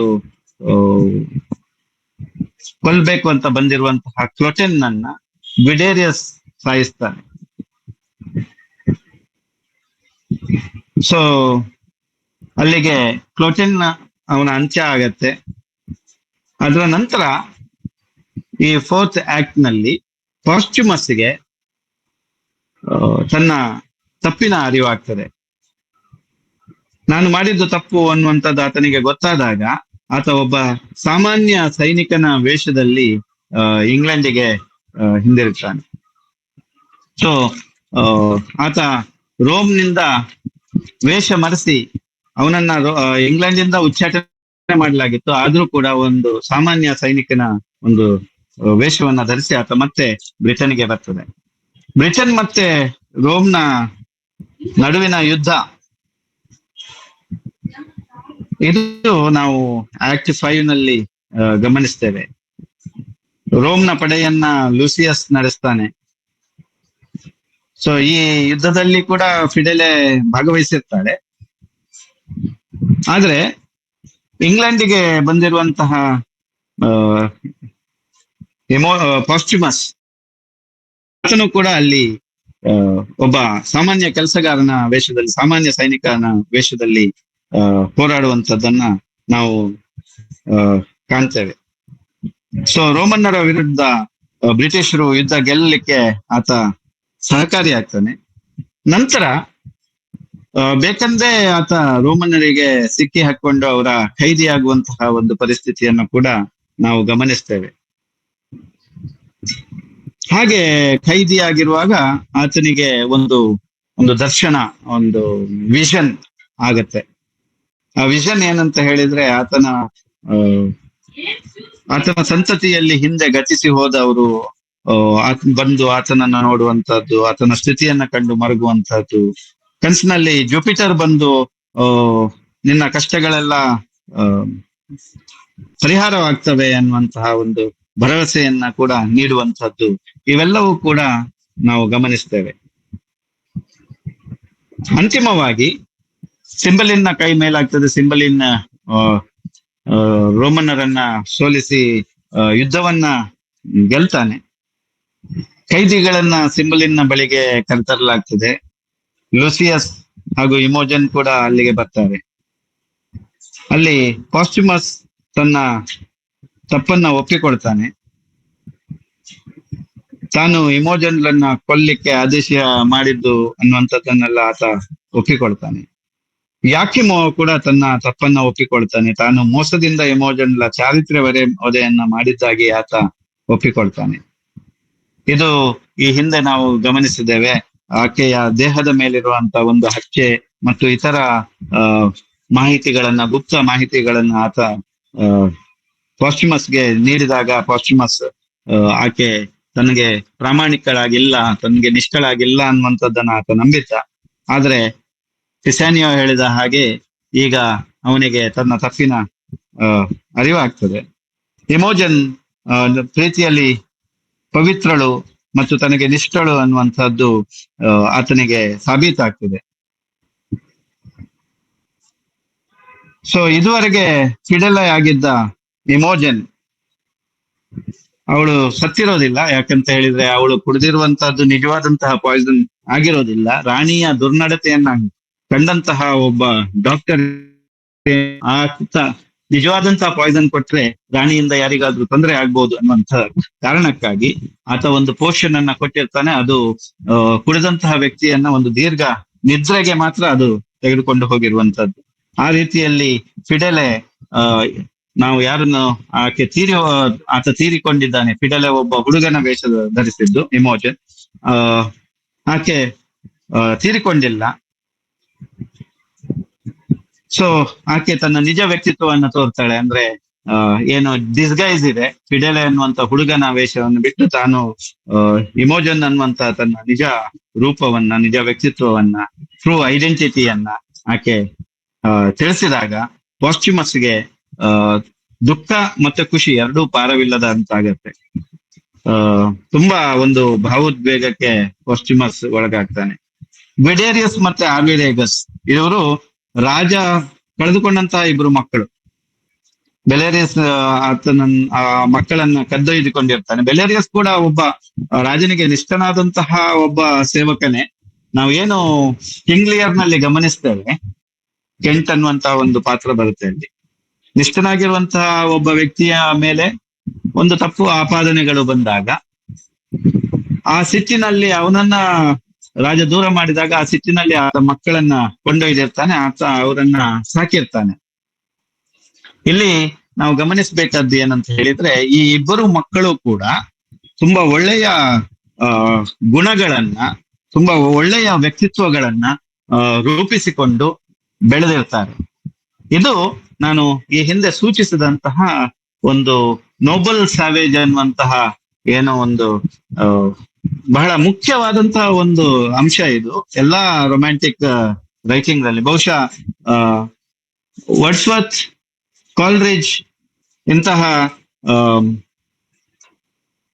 ರೈಟರ್ಸ್ ಕೂಡ, ಇವರು ಕೂಡ ಈ ನೋಬಲ್ ಸ್ಯಾವೇಜ್ ಅನ್ನುವಂತಹ ಒಂದು ಪ್ರಿನ್ಸಿಪಲ್ ಅನ್ನ ಅಥವಾ ಈ ಒಂದು ತತ್ವವನ್ನ ಅವರ ಪೊಯಿಟ್ರಿಯಲ್ಲಿ ಬಳಸಿರುವಂತದ್ದನ್ನ ನಾವೆಲ್ಲರೂ ಗುರುತಿಸಿರ್ತೇವೆ.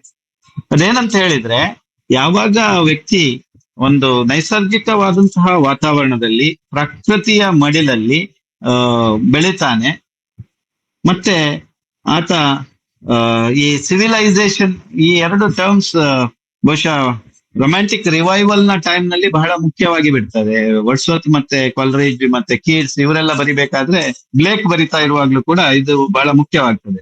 ಏನಂತ ಹೇಳಿದ್ರೆ, ನೇಚರ್ ವರ್ಸಸ್ ಕಲ್ಚರ್ ಅನ್ನುವಂಥದ್ದು, ಅಥವಾ ಪ್ರಾಕೃತಿಕವಾಗಿ ನಾವು ಪ್ರಕೃತಿಯ ಮಡಿಲಿನಲ್ಲಿ ಪ್ರಾಕೃತಿಕವಾಗಿ ನಾವು ಏನನ್ನ ಕಲೀಲಿಕ್ಕೆ ಸಾಧ್ಯ ಇದೆ ಅದನ್ನ ನಾವು ಕಳೆದುಕೊಂಡಾಗ, ಅಥವಾ ತೀರಾ ವೇಗವಾಗಿ ಬದಲಾಗ್ತಾ ಇರುವಂತಹ ಈ ಸಿವಿಲೈಸೇಷನ್ ನ ಆ ಓಗಕ್ಕೆ ಸಿಕ್ಕಿ ನಾವು ನಮ್ಮತನವನ್ನ ಕಳೆದುಕೊಂಡಾಗ ನಾವು ಫಾಲೋ ಆಗ್ತೇವೆ, ನಮ್ಮ ವ್ಯಕ್ತಿತ್ವ ಒಂದು ದೃಢತೆಯನ್ನ ಕಳ್ಕೊಳ್ತದೆ ಅನ್ನುವಂಥದ್ದು. ಒಂದು ಪ್ರಕೃತಿಯ ಮಡಿಲಲ್ಲಿರುವಂತಹ ಹಳ್ಳಿಗಳಲ್ಲಿರುವಂತಹ ವ್ಯಕ್ತಿಗಳು ಕೂಡ ತುಂಬಾ ಒಳ್ಳೆಯ ಗುಣ, ಸಚ್ಚಾರಿತ್ರ್ಯ ಎಲ್ಲವನ್ನ ಹೊಂದಿರುವಂತಹ ಸಾಧ್ಯತೆಗಳು ಇದೆ ಅನ್ನುವಂಥದ್ದು ನಮ್ಗೆ ಈ ನೋಬಲ್ ಸ್ಯಾವೇಜ್ ನಲ್ಲಿ ಕಾಣುವಂತಹದ್ದು. ಉದಾಹರಣೆಗೆ ಏನು ರೊಮ್ಯಾಂಟಿಕ್ ರಿವೈವಲ್ ಅಲ್ಲಿ ನಾವು ಗಮನಿಸುವುದಾದ್ರೆ, ಬ್ಲೇಕ್ ಗುರುತಿಸಿದ ಹಾಗೆ, ಅಥವಾ ಒಬ್ಬಳು ಲೂಸಿ ಇರ್ಬೋದು, ಅಥವಾ ಎಲ್ಲಿಂದಲೋ ಕೇಳಿ ಬರುವಂತಹ ಒಂದು ಹಾಡು, ಓಕೆ, ಅಥವಾ ಕಾಲ್ರಿಡ್ಜ್ ನಲ್ಲಿ ಬರುವಂತಹ ಒಂದು ಡ್ಯಾಮ್ಸೆಲ್ ವಿದ್ಯೆ ಡಲ್ಸಿಮಾ, ಇವರೆಲ್ಲರೂ ಕೂಡ ನಮ್ಮನ್ನ ತುಂಬಾ ದೊಡ್ಡ ಪ್ರಭಾವಕ್ಕೆ ಒಳಗಾಗಿಸುವಂತಹ ಒಂದು ಏನೋ ಶಕ್ತಿಯನ್ನ ಹೊಂದಿರ್ತಾರೆ. ಒಬ್ಬ ಲೀಚ್ ಗ್ಯಾದರರ್, ಆತ ಮಾತನಾಡುವಾಗ ಆತ ಎಷ್ಟೇ ವೀಕ್ ಆಗಿದ್ರು ಕೂಡ ಆ ಶಕ್ತಿಯನ್ನ ಕಳೆದುಕೊಂಡು ಆತ ಹಣ್ಣು ಮುದುಕನಾಗಿದ್ರು ಕೂಡ ಆತ ಮಾತನಾಡಿದಾಗ ಅದರಲ್ಲಿ ಏನೋ ಒಂದು ಶಕ್ತಿ ಇದೆ. ಆತನ ಮಾತುಗಳು ಯಾವುದೋ ಒಂದು ಗವಿಯಿಂದ ಹೊರಟ ಹಾಗೆ ನಮ್ಗೆ ಕೇಳಿಸ್ತದೆ. ಒಬ್ಬ ಸಾಲಿಟರಿ ರೀಪರ್ನ ಹಾಡು ನಮ್ಮನ್ನ ಎಲ್ಲಿಗೋ ಕೊಂಡೊಯ್ಯುತ್ತದೆ. ಸೊ ಇದು ಏನ್ ಹೇಳ್ತಾ ಇದೆ ಅಂತ ಹೇಳಿದ್ರೆ, ನಾವು ಪ್ರಕೃತಿಯಿಂದ ಕಲಿಯಬೇಕಾಗಿರುವಂತದ್ದು ಬಹಳಷ್ಟಿದೆ, ಮತ್ತು ನಮ್ಮತನವನ್ನ ಗಟ್ಟಿಗೊಳಿಸ್ಲಿಕ್ಕೆ ಪ್ರಕೃತಿ ತನ್ನದೇ ಆದಂತಹ ಕೊಡುಗೆಯನ್ನ ಕೊಡ್ತದೆ. ಲೂಸಿಯನ್ನ ಪ್ರಕೃತಿ ಹೇಗೆ I will make Har lady of my own ಅಂತ ಹೇಳ್ತದೋ, ಅದೇ ರೀತಿಯಲ್ಲಿ ಪ್ರತಿಯೊಬ್ಬರೂ ಕೂಡ ಒಂದು ನೋಬಲ್ ಆದಂತಹ, ನಾವು ಸ್ಯಾವೇಜ್ ಆಗಿದ್ರೂ ಕೂಡ ನೋಡ್ಲಿಕ್ಕೆ ನಾವು ಏನು ತುಂಬಾ ಸೊಫಿಸ್ಟಿಕೇಟೆಡ್ ಆಗಿರ್ಬೇಕಾಗಿಲ್ಲ. ನಾವು ಪ್ರಕೃತಿಯಿಂದ ಈ ಶಕ್ತಿಗಳನ್ನ ಕಲ್ತಾಗ ಖಂಡಿತವಾಗಿಯೂ ನಮ್ಮ ವ್ಯಕ್ತಿತ್ವ ಒಂದು ಘನವಾದಂತಹ ವ್ಯಕ್ತಿತ್ವವಾಗಿ ರೂಪುಗೊಳ್ಳುತ್ತದೆ ಅನ್ನುವಂಥದ್ದಕ್ಕೆ ಬಹಳ ಮುಖ್ಯವಾದಂತಹ ಉದಾಹರಣೆಯಾಗಿ ನಾವು ಇಲ್ಲಿ ನೋಡ್ಬೋದಾದದ್ದು ವಿಡೇರಿಯಸ್ ಮತ್ತೆ ಆರ್ವಿರೇಗಸ್ ಅನ್ನುವಂತಹ ರಾಜನ ಇಬ್ಬರು ಮಕ್ಕಳನ್ನ. ಸೊ ಇಲ್ಲಿ ಬಹಳ ಮುಖ್ಯವಾಗಿ ಪ್ಯಾಸ್ಟೋರಲ್ ಮತ್ತೆ ನೋಬಲ್ ಸ್ಯಾವೇಜ್, ಈ ಎರಡೂ ಥೀಮ್ಗಳನ್ನ ವೇಲ್ಸ್ ನಲ್ಲಿ ಏನು ನಾವು ಈ ಘಟನೆಗಳು ನಡೀತದೆ, ನಾಟಕದ ಘಟನೆಗಳು ನಡೀತದೆ, ಅಲ್ಲಿ ಈ ಎರಡೂ ಥೀಮ್ಗಳನ್ನ ಬಹಳ ಮುಖ್ಯವಾಗಿ ಗಮನಿಸಬಹುದು ಅಂತ ನಾವು ತಿಳ್ಕೋಬಹುದು. ಸೊ ಇದೇ ಹೊತ್ತಿಗೆ ರಾಣಿ ತೀರಿಕೊಂಡಂತಹ ಸುದ್ದಿ ಬರ್ತದೆ. ಆಕೆ ತೀರಿ ಹೋಗುವ ಮುನ್ನ ತನ್ನ ತಪ್ಪೊಪ್ಪಿಗೆಯನ್ನ ಮಾಡಿ ಇಮೋಜನ್ಲಿಗೆ ತಾನು ತೊಂದರೆ ಕೊಟ್ಟದ್ದನ್ನ ಒಪ್ಪಿಕೊಳ್ತಾಳೆ. ಸೊ ಅಲ್ಲಿಗೆ ಇಮೋಜನ್ ಈ ಎಲ್ಲಾ ಸಂಕಷ್ಟಗಳಿಂದ ಪಾರಾಗ್ತಾಳೆ. ಕ್ಲೋಟೆನ್ ಈಗಾಗ್ಲೇ ತೀರಿಕೊಂಡಿದ್ದಾನೆ, ಹಾಗಾಗಿ ಹೆಚ್ಚು ಕಡಿಮೆ ಎಲ್ಲಾ ಸಮಸ್ಯೆಗಳು ಪರಿಹಾರವಾಗ್ತವೆ. ಇನ್ನು ಬಹಳ ಮುಖ್ಯವಾಗಿ ನಾನು ಆಗ್ಲೇ ಹೇಳಿದ ಹಾಗೆ ಇಲ್ಲಿ ಒಂದು ರೀತಿಯ ಪಶ್ಚಾತ್ತಾಪ ಮತ್ತೆ ಕ್ಷಮೆ ಇದು ವರ್ಕ್ ಆಗ್ತದೆ. ಸಿಂಬಲಿನ್ ಬೆಲೇರಿಯಸ್ ನನ್ನ ಕ್ಷಮಿಸ್ತಾನೆ, ತನ್ನ ಇಬ್ಬರು ಮಕ್ಕಳು ಸಿಕ್ಕಿದಂತಹ ಖುಷಿ ಆತನಿಗಿದೆ. ಎಮೋಜನ್ ಮತ್ತೆ ಪಾಸ್ಟ್ಯುಮಸ್ ಮತ್ತೆ ಒಂದಾಗ್ತಾರೆ. ಯಾಕಿಮೋ ಒಂದು ದುಷ್ಟ ಪಾತ್ರದ, ಇದುವರೆಗೂ ಕೂಡ ಒಂದು ದುಷ್ಟತನವನ್ನು ತೋರಿದಂತಹ ಒಂದು ಪಾತ್ರ, ಇಲ್ಲಿ ಬದಲಾಗ್ತದೆ. ತನ್ನ ತಪ್ಪನ್ನ ಆತ ಒಪ್ಪಿಕೊಳ್ತಾನೆ, ಮತ್ತೆ ಆತನಿಗೆ ಕ್ಷಮೆಯನ್ನ ನೀಡಲಾಗ್ತದೆ. ಸಿಂಬಲಿನ್ ರೋಮ್ನೊಂದಿಗೆ ರಾಜಿ ಮಾಡಿಕೊಳ್ತಾನೆ, ಮತ್ತೆ ರೋಮ್ಗೆ ಕಪ್ಪವನ್ನ ನೀಡಿ ಶಾಂತಿ ಕಾಪಾಡಿಕೊಳ್ತಾನೆ. ಇದು ಬಹಳ ಮುಖ್ಯವಾದಂತ ಒಂದು ಅಂಶ. ಏನಂತ ಹೇಳಿದ್ರೆ, ಇಂಗ್ಲೆಂಡ್ ರೋಮ್ನೊಂದಿಗೆ ಯುದ್ಧ ಮಾಡಿ ಗೆದ್ದು ಮತ್ತೆ ಹಿಂದಿನ ಏನು ವ್ಯವಸ್ಥೆ ಇದೆ ಆ ವ್ಯವಸ್ಥೆ ನಡಿಬೇಕು ಅನ್ನುವಂತಹ ಕಾರಣಕ್ಕಾಗಿ ಸಿಂಬಲಿನ್ ಆ ರೋಮ್ನ ಔನ್ನತ್ಯವನ್ನ ಒಪ್ಪಿಕೊಂಡು ರೋಮ್ಗೆ ಕಪ್ಪವನ್ನ ನೀಡಿ ಶಾಂತಿಯನ್ನ ಕಾಪಾಡಿಕೊಳ್ತಾನೆ. ಅಂದ್ರೆ ಈ ಕೊನೆಯ ಒಂದು ಅಂಕದಲ್ಲಿ ನಾವೇನು ಗಮನಿಸ್ತೇವೆ ಅಂತ ಹೇಳಿದ್ರೆ, ಸತ್ಯ ಏನಿದೆ ಅದು ತಡವಾಗಿ ಆದ್ರೂ ಗೆದ್ದೇ ಗೆಲ್ತದೆ ಅನ್ನುವಂಥದ್ದು. ನಾವು ನಂಬಿದಂತಹ ಈ ಪ್ರಪಂಚದ ನಿಯಮಗಳನ್ನ ಮೀರಿದಂತಹ ಒಂದು ಶಕ್ತಿ ನಮ್ಮನ್ನ ನಿಯಂತ್ರಿಸ್ತದೆ ಅನ್ನುವಂಥದ್ದು ಬಹಳ ಮುಖ್ಯವಾಗಿ. ನಾವು ಇದನ್ನ ಪಾಸ್ಟ್ಯುಮಸ್ ಆತ ಒಂದು ಕೈದಿ ಆಗಿರುವಾಗ ಒಂದು ಕನಸಿನಲ್ಲಿ ಜುಪಿಟರ್ ಬಂದು ಆತನಿಗೆ ಒಂದು ಭರವಸೆಯನ್ನ ಕೊಡುವಂತಹ ಒಂದು ಏನು ಅಂಶ ಇದೆ, ಅದು ಸೂಪರ್ ನ್ಯಾಚುರಲ್ ಅನ್ನು ಕೂಡ ಈ ಸ್ಕೀಮ್ ಆಫ್ ಥಿಂಗ್ಸ್ ಏನು ನಡೀತಾ ಇದೆ ಅದರಲ್ಲಿ ನಮ್ಮನ್ನ ಮೀರಿದಂತಹ, ಮನುಷ್ಯರನ್ನ ಮೀರಿದಂತಹ ಯಾವುದೋ ಒಂದು ಶಕ್ತಿ ಕೂಡ ತನ್ನ ಕೈವಾಡವನ್ನು ಹೊಂದಿದೆ ಅಥವಾ ತನ್ನ ಕೆಲಸವನ್ನ ಮಾಡ್ತದೆ ಅನ್ನುವಂಥದ್ದು ನಾವು ಗಮನಿಸ್ತೇವೆ. ಹಾಗಾಗಿ ರೋಮ್ಗೆ ಕಪ್ಪ ನೀಡುವಂತಹ ಒಂದು ತೀರ್ಮಾನ ನಾಟಕದ ಒಟ್ಟು ಆಶಯಕ್ಕೆ ಪೂರಕವಾಗಿದೆ. ಅದು ಈ ಹಿಂದೆ ಏನು ಆರ್ಡರ್ ಇತ್ತು, ನ್ಯಾಚುರಲ್ ಆದಂತಹ ಆರ್ಡರ್ ಏನಿತ್ತು, ಒಂದು ಪೊಲಿಟಿಕಲ್ ಹಾರ್ಮನಿ ಏನಿತ್ತು, ಅದಕ್ಕೆ ಮತ್ತೆ ನಾವು ಹೋಗ್ಬೇಕು, ಮತ್ತೆ ಆ ಮೂಲಕ ಸ್ಟೆಬಿಲಿಟಿಯನ್ನ ಪಡಿಬೇಕು ಅನ್ನುವಂತಹದ್ದು ಸಿಂಬಲಿನ್ನ ಒಂದು ತೀರ್ಮಾನ ಆಗ್ತದೆ. ಯಾಕಂದ್ರೆ ಮೂಲತಃವಾಗಿ ಕಪ್ಪವನ್ನ ಕೊಡದೇ ಇರುವಂತಹ ತೀರ್ಮಾನ ರಾಜನದ್ದಾಗಿರೋದಿಲ್ಲ. ಅದು ರಾಣಿಯ ಪ್ರಭಾವದಿಂದ, ಒಂದು ಏವೆಲ್ ಇನ್ಫ್ಲೂಯೆನ್ಸ್ ಇಂದ ಆತ ಅದನ್ನ ಮಾಡಿರ್ತಾನೆ. ಸರಿಯಾದ ಚಿಂತನೆ ಕೊನೆಗೆ ಏನಂತ ಹೇಳಿದ್ರೆ, ಒಂದು ವೈಸ್ ಗವರ್ನೆನ್ಸ್ ಅಂತ ಹೇಳಿದ್ರೆ ಅದು ತನ್ನ ಈಗೋವನ್ನ ಮೀರಿ ಪೀಸ್ ಅನ್ನ ಸಾಧಿಸುವಂತದ್ದು, ತನ್ನ ಪ್ರೈಡ್ ಅನ್ನ ಮೀರಿ ಒಂದು ದೇಶದ ಒಂದು ಫ್ಯೂಚರ್ಗೆ ಬೇಕಾದಂತಹ ಒಂದು ಹಾರ್ಮನಿಯನ್ನ ಸಾಧಿಸುವಂತದ್ದು.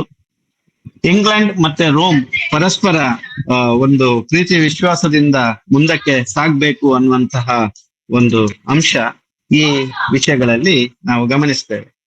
ಸೊ ಇದು ನಾಟಕದ ವಸ್ತು ಮತ್ತೆ ನಾಟಕದಲ್ಲಿ ಏನು ನಡೀತದೆ ಅನ್ನುವಂತಹದ್ದು. ಇನ್ನು ಬ್ರೀಫ್ ಆಗಿ ಮೂರನೇ ಅಂಶ, ಅದ್ರ ಬಗ್ಗೆ ನಾನು ಆಲ್ರೆಡಿ ಮಾತನಾಡಿದ್ದೇನೆ. ಶೇಕ್ಸ್ಪಿಯರ್ ಆತನ ಜೀನಿಯಸ್ ಏನು ನಾವು ಕಾಣ್ತೇವೆ ಅನ್ನುವಂಥದ್ದು, ಫಿಡೆಲೆ ತೀರಿ ಹೋಗಿದ್ದಾನೆ ಅನ್ನುವಂತಹ ಸಂದರ್ಭದಲ್ಲಿ ನಾವು ಗಮನಿಸುವಂತಹ ಒಂದು ಡೆತ್ತಿನ ಒಂದು ಪರಿಕಲ್ಪನೆ ಇರ್ಬೋದು, ಅಥವಾ ಆರಂಭದಲ್ಲಿ ಬಹಳ ಮುಖ್ಯವಾಗಿ ಸಿಂಬಲಿನ್ನಲ್ಲಿ ನಾವು ಗಮನಿಸುವಂತದ್ದು ಒಂದು ರೀತಿಯ ಅಲ್ಲಿಯ ಅಟ್ಮಾಸ್ಫಿಯರ್ ಮತ್ತೆ ಈ ಥಾಟ್ ಏನಿದೆ, ಚಿಂತನೆಗಳೇನಿದೆ, ಅದನ್ನ ಒಂದು ಇಮೇಜರಿಯ ಮೂಲಕ ತಂದು ಪ್ರೆಸೆಂಟ್ ಮಾಡುವಂತಹದ್ದು. ರೋಮ್ನಲ್ಲಿ ನಡೆಯುವಂತಹ ಘಟನೆಗಳು, ಬ್ರಿಟನ್ನ ರಾಜನ ಆಸ್ಥಾನದಲ್ಲಿ ನಡೆಯುವಂತಹ ಘಟನೆಗಳು, ಹಾಗೆ ವೇಲ್ಸ್ ನ ಬೆಟ್ಟ ಪ್ರದೇಶದಲ್ಲಿ ಕಸ್ಟೋರಲ್ ಅಲ್ಲಿ ನಡೆಯುವಂತಹ ಘಟನೆಗಳು ನಾವು ಗಮನಿಸಬಹುದು. ಹೆಚ್ಚು ಕಡಿಮೆ 40% ವಿಭಾಗಗಳು ಈ ಗ್ರಾಮ್ಯವಾದಂತಹ, ಹಳ್ಳಿಯವಾದಂತಹ ಚಿತ್ರ. ಇದರ ಹಿನ್ನೆಲೆಯಲ್ಲಿರುವಂತಹ ಕಾನನ ಇರ್ಬೋದು, ಸಸ್ಯಕಾಶಿ ಇರ್ಬೋದು, ಹೂಗಳ ಸುಗಂಧ ಇರ್ಬೋದು, ಪಕ್ಷಿಗಳ ಇಂಚರ ಇರ್ಬೋದು, ಪಾತ್ರಗಳನ್ನು ಕೂಡ ಒಂದು ಪ್ರಾಕೃತಿಕ ಒಂದು ಸಂಕೇತಗಳಿಂದ ನೀಡುವಂತ ಕೆಲಸವನ್ನ ಮಾಡ್ತಾನೆ. ಉದಾಹರಣೆಗೆ ಸಿಂಬಲಿನ್ ಅನ್ನ ಒಂದು ದೊಡ್ಡ ಸೆಡೋರ್ ಮರಕ್ಕೆ ಹೋಲಿಸುವಂತದ್ದು. ಸಿಂಬಲಿನ್ ಅನ್ನುವಂಥದ್ದು ಒಂದು ದೊಡ್ಡ ಮರ. ಆತನ 2 ಮಕ್ಕಳು ಆ ಹಸಿರನ್ನ ಕಳೆದುಕೊಂಡಂತಹ ಬ್ರಾಂಚಸ್, ಆದ್ರೆ ಕೊನೆಗೆ ರಿವೈವಲ್ ಆದಂತಹ ಬ್ರಾಂಚಸ್ ಅನ್ನುವಂತಹ ಈ ಚಿತ್ರಣ. ಬೆಲೆರಿಯಸ್ ಕೂಡ ಆತ ರಾಜನ ಗುಡ್ವಿಲ್ ಅನ್ನು ಹೊಂದಿದಾಗ ಒಂದು ಹಣ್ಣಿನ ಮರ ಒಂದು ಹೇಗೆ ಆಧಾರವಾಗಿರುತ್ತೆ ಅನ್ನುವ ರೀತಿಯಲ್ಲಿ, ಮತ್ತೆ ಯಾವಾಗ ರಾಜನ ಒಂದು ಗುಡ್ವಿಲ್ ಅನ್ನ ಕಳೆದುಕೊಳ್ತಾನೆ ಆಗ ಒಂದು ಜೋರು ಬಿರುಗಾಳಿಗೆ ಅಥವಾ ಒಂದು ಕಳ್ಳರ ಆಟಕ್ಕೆ ಹಣ್ಣನ್ನ ಕಳೆದುಕೊಂಡಂತೆ. ಸಿಂಬಲಿನ್ ಆತನನ್ನ ಗೌರವಿಸಿದಾಗ ಮತ್ತೆ ಪುನಃ ಈ ಮರದ ಚಿತ್ರಣ ಬರ್ತದೆ, ಕ್ಯಾಸ್ಟೋರಲ್ ಅನ್ನ ಕಲ್ಪನೆ ಬರ್ತದೆ. ಉದಾಹರಣೆಗೆ 1-2 ಮಾತ್ರ ನಾನು ಇಲ್ಲಿ ಎತ್ಕೊಳ್ತೇನೆ. Then I was as a tree whose boughs did bend with fruit. Then was I as a tree whose boughs did bend with fruit. But a storm or a robbery, call it what you will, in one night shook down my mellow hangings, nay, my leaves, and left me bare to weather. ನಿನ್ನ ಒಂದು ಏನು ಆ ವಿಶ್ವಾಸ ನನ್ನ ಮೇಲಿತ್ತು, ಆಗ ಒಂದು ಮರದ ತುಂಬ ಇದ್ದಂತ ಹಣ್ಣುಗಳು. ಆದ್ರೆ ಯಾವಾಗ ನಿನ್ನ ವಿಶ್ವಾಸವನ್ನ ಕಳ್ಕೊಳ್ತೇನೆ, ಆಗ ಒಂದು ಜೋರು ಬಿರುಗಾಳಿಗೆ ಎಲ್ಲ ಹಣ್ಣುಗಳೆಲ್ಲ ಬಿದ್ದ ಹಾಗೆ, ಅಥವಾ ರಾಬರಿ ಮಾಡಿದ ಹಾಗೆ ಅನ್ನುವಂಥದ್ದು. ಅದೇ ರೀತಿಯಾಗಿ ಸಿಂಬಲಿನ ಇಬ್ಬರು ಮಕ್ಕಳನ್ನ, ಗಿಡರಿಸ್ ಮತ್ತೆ ಆರ್ವಿರೇಗಸ್ ಅನ್ನ, they are as gentle as the fire blowing below the violet, not wagging their sweet head, their royal blood and sharp as the rudest wind that by the top cloth take the mountain spine. So ಈ ರೀತಿಯಾಗಿ ಮತ್ತೆ ಪಾಸ್ಟ್ಯುಮಸ್ ಮತ್ತೆ ಇಮೋಜಿನ್ ಇವರ ಇಬ್ಬರ ವೈವಾಹಿಕ ಜೀವನ ಮತ್ತು ಪ್ರೀತಿಯನ್ನ ಹಾಳುಗೆಡವಿಂಥದ್ದು, ಇದನ್ನು ಕೂಡ ಒಂದು ಪ್ರಾಕೃತಿಕವಾದಂತಹ ಇಮೇಜರಿಯ ಮೂಲಕ ನಾವು ನೋಡ್ತೇವೆ. Before I could give him that parting kiss comes in my father, and like a tyrannous breathing of the north shakes all our buds from growing. ಒಂದು ಜೋರು ಗಾಳಿ ಬಂದು ಎಲ್ಲ ಹೂವಿನ ಮೊಗ್ಗುಗಳನ್ನ ಅದರ ತೊಟ್ಟಿನಿಂದ ಬೀಳಿಸಿದ ಹಾಗೆ, ತಂದೆಯ ದಬ್ಬಾಳಿಕೆಗೆ ಮೊಗ್ಗಿನಂತಹ ಪ್ರೀತಿ ಹೇಗೆ ಕಮರಿತ್ತು ಅನ್ನುವಂಥದ್ದನ್ನ ಇಮೋಜನ್ ಇಲ್ಲಿ ತಿಳಿಸುವಂತಹದ್ದು ನಾವು ಗಮನಿಸ್ತೇವೆ. ನಾಟಕದ ಉದ್ದಕ್ಕೂ ಇಮೋಜನ್, ಗ್ರೀಫ್ ದುಃಖ ಮತ್ತೆ ಪೇಷನ್ಸ್, ಈ ಎರಡನ್ನು ಕೂಡ ಬಹಳವಾಗಿ ಹೊಂದಿರುವಂತಹ ಒಂದು ಕ್ಯಾರೆಕ್ಟರ್. ಹಾಗಾಗಿ ಆರ್ವಿರೇಗಸ್ನ ಒಂದು ಮಾತುಗಳಲ್ಲಿ, grow patience and let the stinking elder grief untwine his perishing root with the increasing vine ಅನ್ನುವಂಥದ್ದು. ಕೊನೆಗೆ ಇಮೋಜನ್ ಮತ್ತೆ ಪಾಸ್ಟ್ಯುಮಸ್ ಒಂದಾದಾಗ ಪಾಸ್ಟ್ಯುಮಸ್ ಹೇಳ್ತಾನೆ, hang there like fruit, hang there like fruit, my soul, till the tree dies. ನೀನು ಕೊನೆಯವರೆಗೂ, ಮರ ಸಾಯುವವರೆಗೂ ಒಂದು ಫ್ರೂಟ್ ಆಗಿ ಮರದಲ್ಲಿ ಹ್ಯಾಂಗ್ ದೇರ್ ಲೈಕ್ ಫ್ರೂಟ್ ಮೈ ಸೋಲ್ ಅನ್ನುವಂತಹದ್ದನ್ನ ಆತ ಹೇಳುವಂಥದ್ದು. ನಾವೇನು ಗಮನಿಸ್ತೇವೆ ಇಲ್ಲಿ ಅಂತ ಹೇಳಿದ್ರೆ, ಟ್ಯೂಡರ್ ಡೈನೆಸ್ಟಿಯ ಸಂದರ್ಭದಲ್ಲಿ ಏನು ಒಂದು ರಿನಾಸೆನ್ಸ್ ಕಾಲದ ಇಂಗ್ಲೆಂಡ್ ಏನು ಪ್ರವರ್ಧಮಾನಕ್ಕೆ ಬರ್ತಾ ಇತ್ತು, ಪ್ರವರ್ಧಮಾನಕ್ಕೆ ಬರ್ತಾ ಇರುವಂತಹ ಇಂಗ್ಲೆಂಡ್ ಒಂದು ಏನು ರೋಮ್ನ ನಂತರ ಒಂದು ದೊಡ್ಡ ಶಕ್ತಿಯಾಗಿ ಬೆಳೀತದೆ ಅನ್ನುವಂತಹದ್ದು ಆ ಕಾಲದ ಹ್ಯೂಮನಿಸ್ಟ್ ಥಿಂಕರ್ಸ್ ಎಲ್ಲರೂ ಬಲವಾಗಿ ನಂಬಿದಂತಹದ್ದು.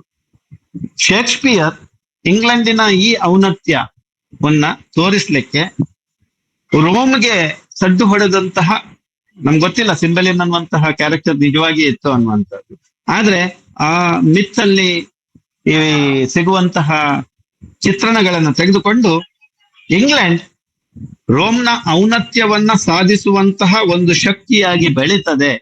ಕೇವಲ ರಾಜಕೀಯವಾಗಿ ಸಡ್ಡು ಹೊಡೆಯುವಂತದ್ದಲ್ಲ, ರೋಮ್ನ ಒಂದು ಚಾರಿತ್ರಿಕವಾದಂತಹ ಕಲ್ಚರಲ್ ಆದಂತಹ ಶ್ರೀಮಂತಿಕೆಯನ್ನು ಕೂಡ ಸಾಧಿಸುವಂತಹ ಒಂದು ದೇಶವಾಗಿ ಬೆಳೀತದೆ ಅನ್ನುವಂತಹ ಒಂದು ಕಲ್ಪನೆಯನ್ನ ಸಿಂಬಲಿನ್ನ ಮೂಲಕ ಕೊಡುವಂತದ್ದು. ಮತ್ತೆ ಅದು 1609 ಅದರ ನಂತರ ಇಂಗ್ಲೆಂಡ್ ಬೆಳೆದಂತಹ ರೀತಿ, ಇಂಗ್ಲೆಂಡ್ ಕಲ್ಚರಲಿ ಬೆಳೆದಂತಹ ರೀತಿ ನಾವು ಬಹಳ ಮುಖ್ಯವಾಗಿ ಗಮನಿಸಬೇಕು. ಒಂದಷ್ಟು ವರ್ಷಗಳ ಹಿಂದೆ ಇಂಗ್ಲೆಂಡ್ ಯುರೋಪಿಯನ್ ಯೂನಿಯನ್ ಇಂದ ಹೊರಗೆ ಬಂದಾಗ ನಾವು ಅದನ್ನ ಬ್ರೆಕ್ಸಿಟ್ ಅನ್ನುವಂತಹ ರೀತಿಯಲ್ಲಿ ನಾವು ಗಮನಿಸ್ತೇವೆ.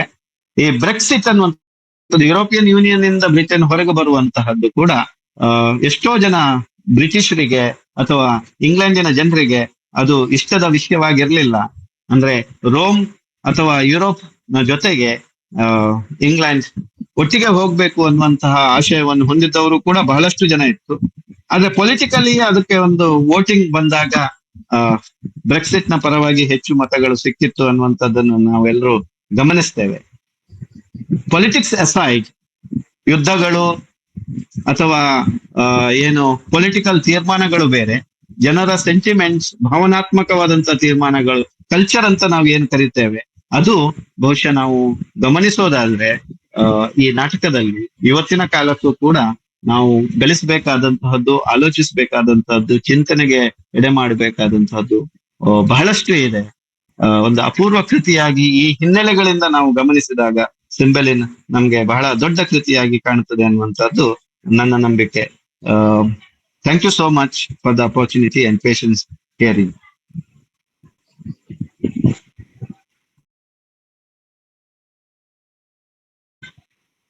ಧನ್ಯವಾದಗಳು ಸರ್.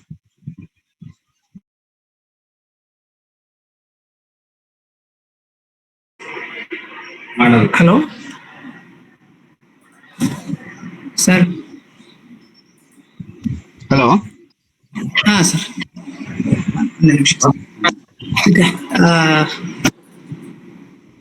ಮೊದಲಿಗೆ ಇಂದು ಉಪನ್ಯಾಸ ನೀಡಿರ್ತಕ್ಕಂತಹ ವಿಷ್ಣುಮೂರ್ತಿ ಸರ್ ಅವರಿಗೆ ಧಾರವಾಡ ಕಟ್ಟೆಯ ಪರವಾಗಿ ತುಂಬ ಹೃದಯದ ಧನ್ಯವಾದಗಳು.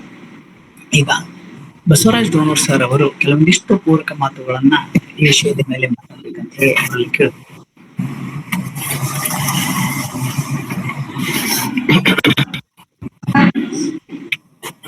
ಎಲ್ಲರಿಗೂ ನಮಸ್ಕಾರ. ಡಾಕ್ಟರ್ ಪ್ರಶಾಂತ್, ನನ್ನ ಧ್ವನಿ ಕೇಳಿಸ್ತದಲ್ಲ?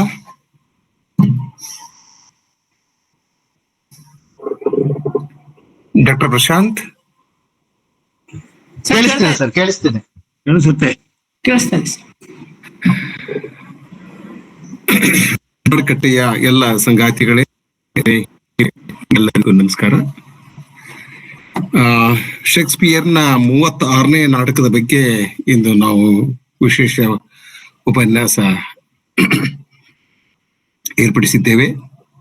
ಇಲ್ಲಿವರೆಗೆ ನಾವೆಲ್ಲರೂ ವಿಷ್ಣುಮೂರ್ತಿ ಪ್ರಭು ಅವರ ಮಾತುಗಳನ್ನ ಕೇಳಿದ್ದೇವೆ. ಉಡುಪಿಯ ಸರ್ಕಾರಿ ಪ್ರಥಮ ದರ್ಜೆ ಕಾಲೇಜಿನಲ್ಲಿ ಇಂಗ್ಲಿಷ್ ಸಹ ಪ್ರಾಧ್ಯಾಪಕರಾಗಿ ಸೇವೆ ಸಲ್ಲಿಸುತ್ತಿರುವ ಡಾಕ್ಟರ್ ವಿಷ್ಣುಮೂರ್ತಿ ಪ್ರಭು ಅವರು ಇಲ್ಲಿಯವರೆಗೆ ಶೇಕ್ಸ್ಪಿಯರ್ನ ಸಿಂಬಲಿನ್ ನಾಟಕದ ಕುರಿತು ಮಾತನಾಡಿದರು. ಸುಮಾರು 50 ನಿಮಿಷಗಳ ಕಾಲ ಅವರು ಈ ಶೇಕ್ಸ್ಪಿಯರ್ನ ಈ ಮಹತ್ವದ ನಾಟಕದ ಕುರಿತು ಅನೇಕ ಮಾತುಗಳನ್ನ ಆಡಿದರು. ನಾಟಕದ ವಸ್ತು, ಪಾತ್ರ, ಭಾಷೆ, ನಾಟಕೀಯತೆ ಇತ್ಯಾದಿ ಬಗ್ಗೆ ಅವರು ಮಾತನಾಡಿದರು.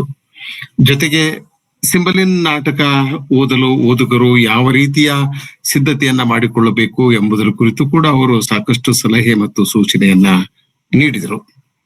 ಈ ನಾಟಕದ ರಚನೆಯ ಸಂದರ್ಭ, ವಿಶೇಷವಾಗಿ ಪುನರುತ್ಥಾನ ಕಾಲ ಅಂದ್ರೆ ರೆನೆಸಾನ್ಸ್ ಪೀರಿಯಡ್ ಅಂತೀವಲ್ಲ, ಪುನರುತ್ಥಾನ ಕಾಲದ ವೈಶಿಷ್ಟ್ಯದ ಬಗ್ಗೆ ಮಾತನಾಡಿದರು. ಕೇವಲ ನಾಟಕ ಕೃತಿಯ ಬಗ್ಗೆ ಅವರು ತಮ್ಮ ಗಮನವನ್ನ ಹರಿಸಲಿಲ್ಲ. ವಿಷ್ಣುಮೂರ್ತಿ ಪ್ರಭು ಅವರು ನಾಟಕದ ಅನೇಕ ಆಯಾಮಗಳ ಕುರಿತು ಮಾತನಾಡಿದರು. ಶೇಕ್ಸ್ಪಿಯರ್ನ ನಾಟಕವನ್ನ ನೇರವಾಗಿ ಓದಿದರೆ, ಕೇವಲ ಪಠ್ಯವನ್ನ ಕೇಂದ್ರವಾಗಿಟ್ಟುಕೊಂಡು ನಾವು ನಾಟಕವನ್ನ ಅರ್ಥ ಮಾಡಿಕೊಳ್ಳಲು ಪ್ರಯತ್ನಿಸಿದರೆ ನಮಗೆ ನಾಟಕದ ಸಂಪೂರ್ಣ ದರ್ಶನ ಆಗುವುದು ಸ್ವಲ್ಪ ಕಷ್ಟವೇ.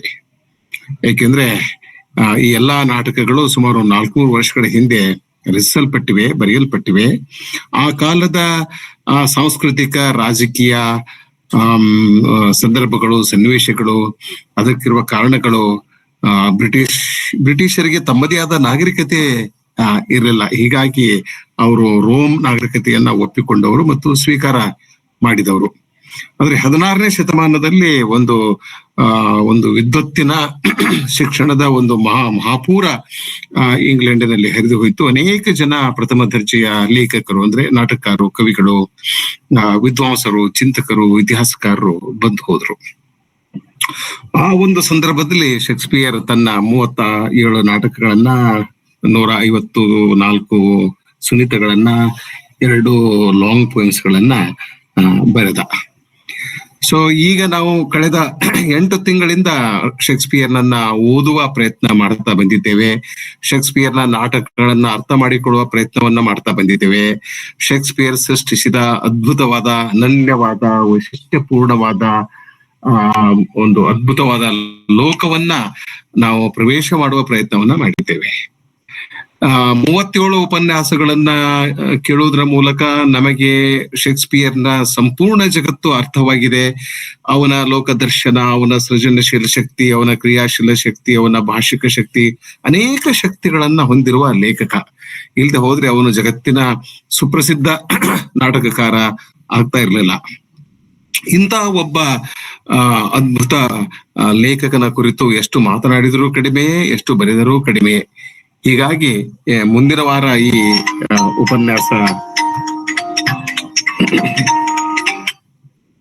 ಉಪನ್ಯಾಸ ಮಾಲೆ ಕೊನೆಗೊಳ್ಳಲಿದೆ. ಕೊನೆಯ ಉಪನ್ಯಾಸ ಮುಂದಿನ ವಾರ ಪ್ರಾಯಶಃ ನಡೆಯಲಿದೆ.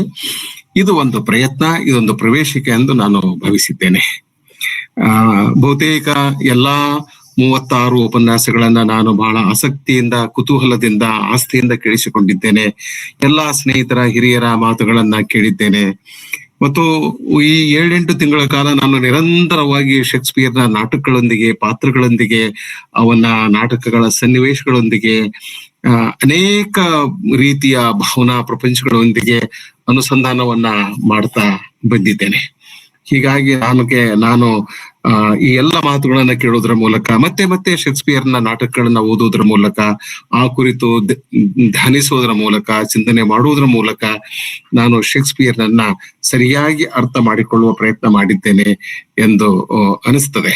ಆದ್ರೆ ನಾನು ಶೇಕ್ಸ್ಪಿಯರ್ನನ್ನ ಸಂಪೂರ್ಣವಾಗಿ ಅರ್ಥ ಮಾಡಿಕೊಂಡಿದ್ದೇನೆ. ಅವನ ಎಲ್ಲಾ ನಾಟಕಗಳ ದರ್ಶನ ನನಗಾಗಿದೆ ಎಂದು ನಾನು ಖಂಡಿತ ಹೇಳಲಾರೆ. ಇದೊಂದು ಪ್ರಯತ್ನ, ಇದೊಂದು ಪ್ರವೇಶಿಕೆ. ಮುಂದಿನ ದಿನಗಳಲ್ಲಿ ಪ್ರಾಯಶಃ ನಾನು ಅಥವಾ ನಾವೆಲ್ಲರೂ ಶೇಕ್ಸ್ಪಿಯರ್ನನ್ನ ಇನ್ನೂ ಚೆನ್ನಾಗಿ ಅರ್ಥ ಮಾಡಿಕೊಳ್ಳಲು ಸಾಧ್ಯವಿದೆ. ಶೇಕ್ಸ್ಪಿಯರ್ನ ನಾಟ್ಯ ಪ್ರತಿಭೆಯನ್ನ, ಅವನ ಅದ್ಭುತವಾದ, ಅನನ್ಯವಾದ ಸೃಜನಶೀಲ, ಕ್ರಿಯಾಶೀಲ ಶಕ್ತಿಯನ್ನ ಸರಿಯಾಗಿ ಅರ್ಥ ಮಾಡಿಕೊಳ್ಳುವ ಒಂದು ಸಾಮರ್ಥ್ಯ ನಮಗೆ ಬಂದಿದೆ ಎಂದು ನಾನು ಅಂದುಕೊಂಡಿದ್ದೇನೆ. ಈಗ ನಾವು ನಮ್ಮ ಓದನ್ನ, ಅಧ್ಯಯನವನ್ನ, ಅನುಸಂಧಾನವನ್ನ ಮತ್ತೆ ಮುಂದುವರಿಸಬೇಕು. ಸಿಂಬಲಿನ್ ನಾಟಕದ ಬಗ್ಗೆ ನಾನು ವಿಶೇಷವಾಗಿ ಏನನ್ನು ಹೇಳಲಾರೆ. ಈ ನಾಟಕ ನನಗೆ ಇಷ್ಟವಾದ ನಾಟಕ. ನಾನು ಎಲ್ಲಾ ನಾಟಕಗಳನ್ನ ಇಷ್ಟಪಟ್ಟಿದ್ದೇನೆ. ಕೆಲವು ನಾಟಕಗಳು ನನಗೆ ಹೆಚ್ಚು ಇಷ್ಟವಾಗಿರಬಹುದು, ಆದ್ರೆ ಯಾವುದೇ ನಾಟಕವನ್ನ ನಾನು ಅಲ್ಲಗಳೆದಿಲ್ಲ ಮತ್ತು ಬದಿಗಿಟ್ಟಿಲ್ಲ. ಕೆಲವು ವಿದ್ವಾಂಸರು ಹೇಳಿದ್ರು, ಇಲ್ಲ, ಈ ನಾಟಕ, ಶೇಕ್ಸ್ಪಿಯರ್ನ ಈ ನಾಟಕ ಅಷ್ಟು ಮಹತ್ವದ ನಾಟಕವಲ್ಲ, ಇದರಲ್ಲಿ ಶೇಕ್ಸ್ಪಿಯರ್ ಬಹಳ ಮಹತ್ವದ ಸಂಗತಿಯನ್ನ ಹೇಳಿಲ್ಲ, ಇದರಲ್ಲಿ ಈ ನ್ಯೂನ್ಯತೆಗಳಿವೆ, ಆ ನ್ಯೂನ್ಯತೆಗಳಿವೆ ಎಂದು ಕೆಲವು ಉಪನ್ಯಾಸಕರು ಹೇಳಿದ್ರು. ನಾನು ಅವರ ಮಾತುಗಳನ್ನ ಅಲ್ಲಗಳೆಯುವುದಿಲ್ಲ. ಆದರೆ ಶೇಕ್ಸ್ಪಿಯರ್ ಈಸ್ ಶೇಕ್ಸ್ಪಿಯರ್. ಒಂದು ದೊಡ್ಡ ಪ್ರತಿಭೆ, ಒಂದು ಅಪ್ರತಿಮ ಪ್ರತಿಭೆ, ಒಂದು ದೊಡ್ಡ ಪ್ರತಿಭೆ. ಅದು ತನ್ನ ಎಲ್ಲಾ ಕೃತಿಗಳಲ್ಲಿ ತನ್ನ ದರ್ಶನವನ್ನ ನಮಗೆ ನೀಡ್ತಾ ಇರ್ತದೆ. Is not an ordinary writer. ಒಬ್ಬ ಸಾಮಾನ್ಯ ಲೇಖಕ ಏನೇ ಬರೆದರೂ ಆ ಅನುಭವಗಳು, ಅನುಭೂತಿ ಅದು ಸಾಧಾರಣವಾಗಿರುತ್ತದೆ, ಅದ್ಭುತವಾಗಿರುವುದಿಲ್ಲ.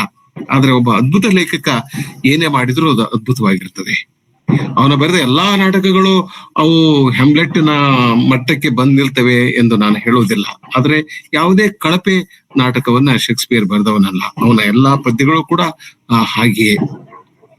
ಸೊ ಶೇಕ್ಸ್ಪಿಯರ್ನ ಓದುವುದರ ಮೂಲಕ ನಾವು ನಮ್ಮ ನಮ್ಮ ನಮ್ಮ ಸಾಹಿತ್ಯಿಕ ವ್ಯಕ್ತಿತ್ವವನ್ನ ರೂಪಿಸಿಕೊಳ್ಳಬಹುದು, ನಮ್ಮ ವೈಯಕ್ತಿಕ ವ್ಯಕ್ತಿತ್ವವನ್ನ ರೂಪಿಸಿಕೊಳ್ಳಲಿಕ್ಕೆ ಸಾಧ್ಯ ಇದೆ. ಮುಂದಿನ ಒಂದು 5 ನಿಮಿಷಗಳ ಅವಧಿಯಲ್ಲಿ ನಾನು ಈ ನಾಟಕದ ಬಗ್ಗೆ ಕೆಲವು ಅಬ್ಸರ್ವೇಷನ್ಸ್ ಗಳನ್ನ ಮಾಡಿ ನನ್ನ ಮಾತನ್ನು ಮುಗಿಸ್ತೇನೆ. ಈ ನಾಟಕದ ವಸ್ತುವಿನ ಬಗ್ಗೆ, ಪಾತ್ರ ಸಂಯೋಜನೆ ಬಗ್ಗೆ, ಭಾಷೆಯ ಬಗ್ಗೆ ನಾನು ಏನನ್ನು ಹೇಳಲು ಬಯಸುವುದಿಲ್ಲ. ಅದರ ಅಗತ್ಯ ಇಲ್ಲ. ಆ ಕೆಲಸವನ್ನ ವಿಷ್ಣುಮೂರ್ತಿ ಪ್ರಭುಗಳು ಬಹಳ ವ್ಯವಸ್ಥಿತವಾಗಿ, ಪರಿಣಾಮಕಾರಿಯಾಗಿ ಮಾಡಿದ್ದಾರೆ. ಅವರಿಗೆ ನಾನು ಕೃತಜ್ಞತೆಗಳನ್ನ ಸಲ್ಲಿಸಬೇಕು. ನಾನು ಸುಮ್ಮನೆ ಈ ನಾಟಕವನ್ನ ಓದಲು ಇರಬಹುದಾದ ಕಾರಣಗಳು ಯಾವುವು ಅಂತ ನಾನು ಒಂದು ಪ್ರಶ್ನೆಯನ್ನ ಹಾಕಿಕೊಂಡಿದ್ದೇನೆ. ಸೊ ನಾನು ಅನೇಕ ಸಲ ಪ್ರತಿಯೊಂದು ನಾಟಕದ ಸಂದರ್ಭದಲ್ಲಿ, ಯಾವುದೇ ಕೃತಿಯನ್ನ ಓದ್ಲಿ, ನಾನು ಒಂದಿಷ್ಟು ಪ್ರಶ್ನೆಗಳನ್ನ ಆ ಪಠ್ಯಕ್ಕೆ ಕೇಳ್ತೇನೆ. Why should I read you ಅಂತ ಒಂದು ಪ್ರಶ್ನೆ. ಇಲ್ಲಿ ಸಂಕ್ಷಿಪ್ತವಾಗಿ ಹೇಳ್ತೇನೆ ನಾನು. ಒಂದು, ಈ ನಾಟಕ, ಸಿಂಬಲಿನ್ ನಾಟಕ, ಇದು ಇಟ್ ಇಸ್ ನಿದರ್ ಕಾಮಿಡಿ ನಾರ್ ಟ್ರೆಜಿಡಿ ನಾರ್ ಎ ರೊಮಾನ್ಸ್. ಅದ್ರ ಬಗ್ಗೆ ಹೇಳಿದ್ರು ಆಗ್ಲೇ ಮೂರ್ತಿ ಅವರು. ಹಾಗಿದ್ರೆ ಇದರಲ್ಲಿ ಈ ಎಲ್ಲಾ ಪ್ರಕಾರಗಳು ಸಂಯೋಜನೆಗೊಂಡಿವೆ. ಈ ಎಲ್ಲಾ ಪ್ರಕಾರಗಳು ಬಹಳ ಅದ್ಭುತವಾಗಿ ಸಂಯೋಜನೆಗೊಂಡಿವೆ. There is romance in it, there is tragedy in it, and there is also comedy in it. I don't have to explain these three important forms that we find in the play.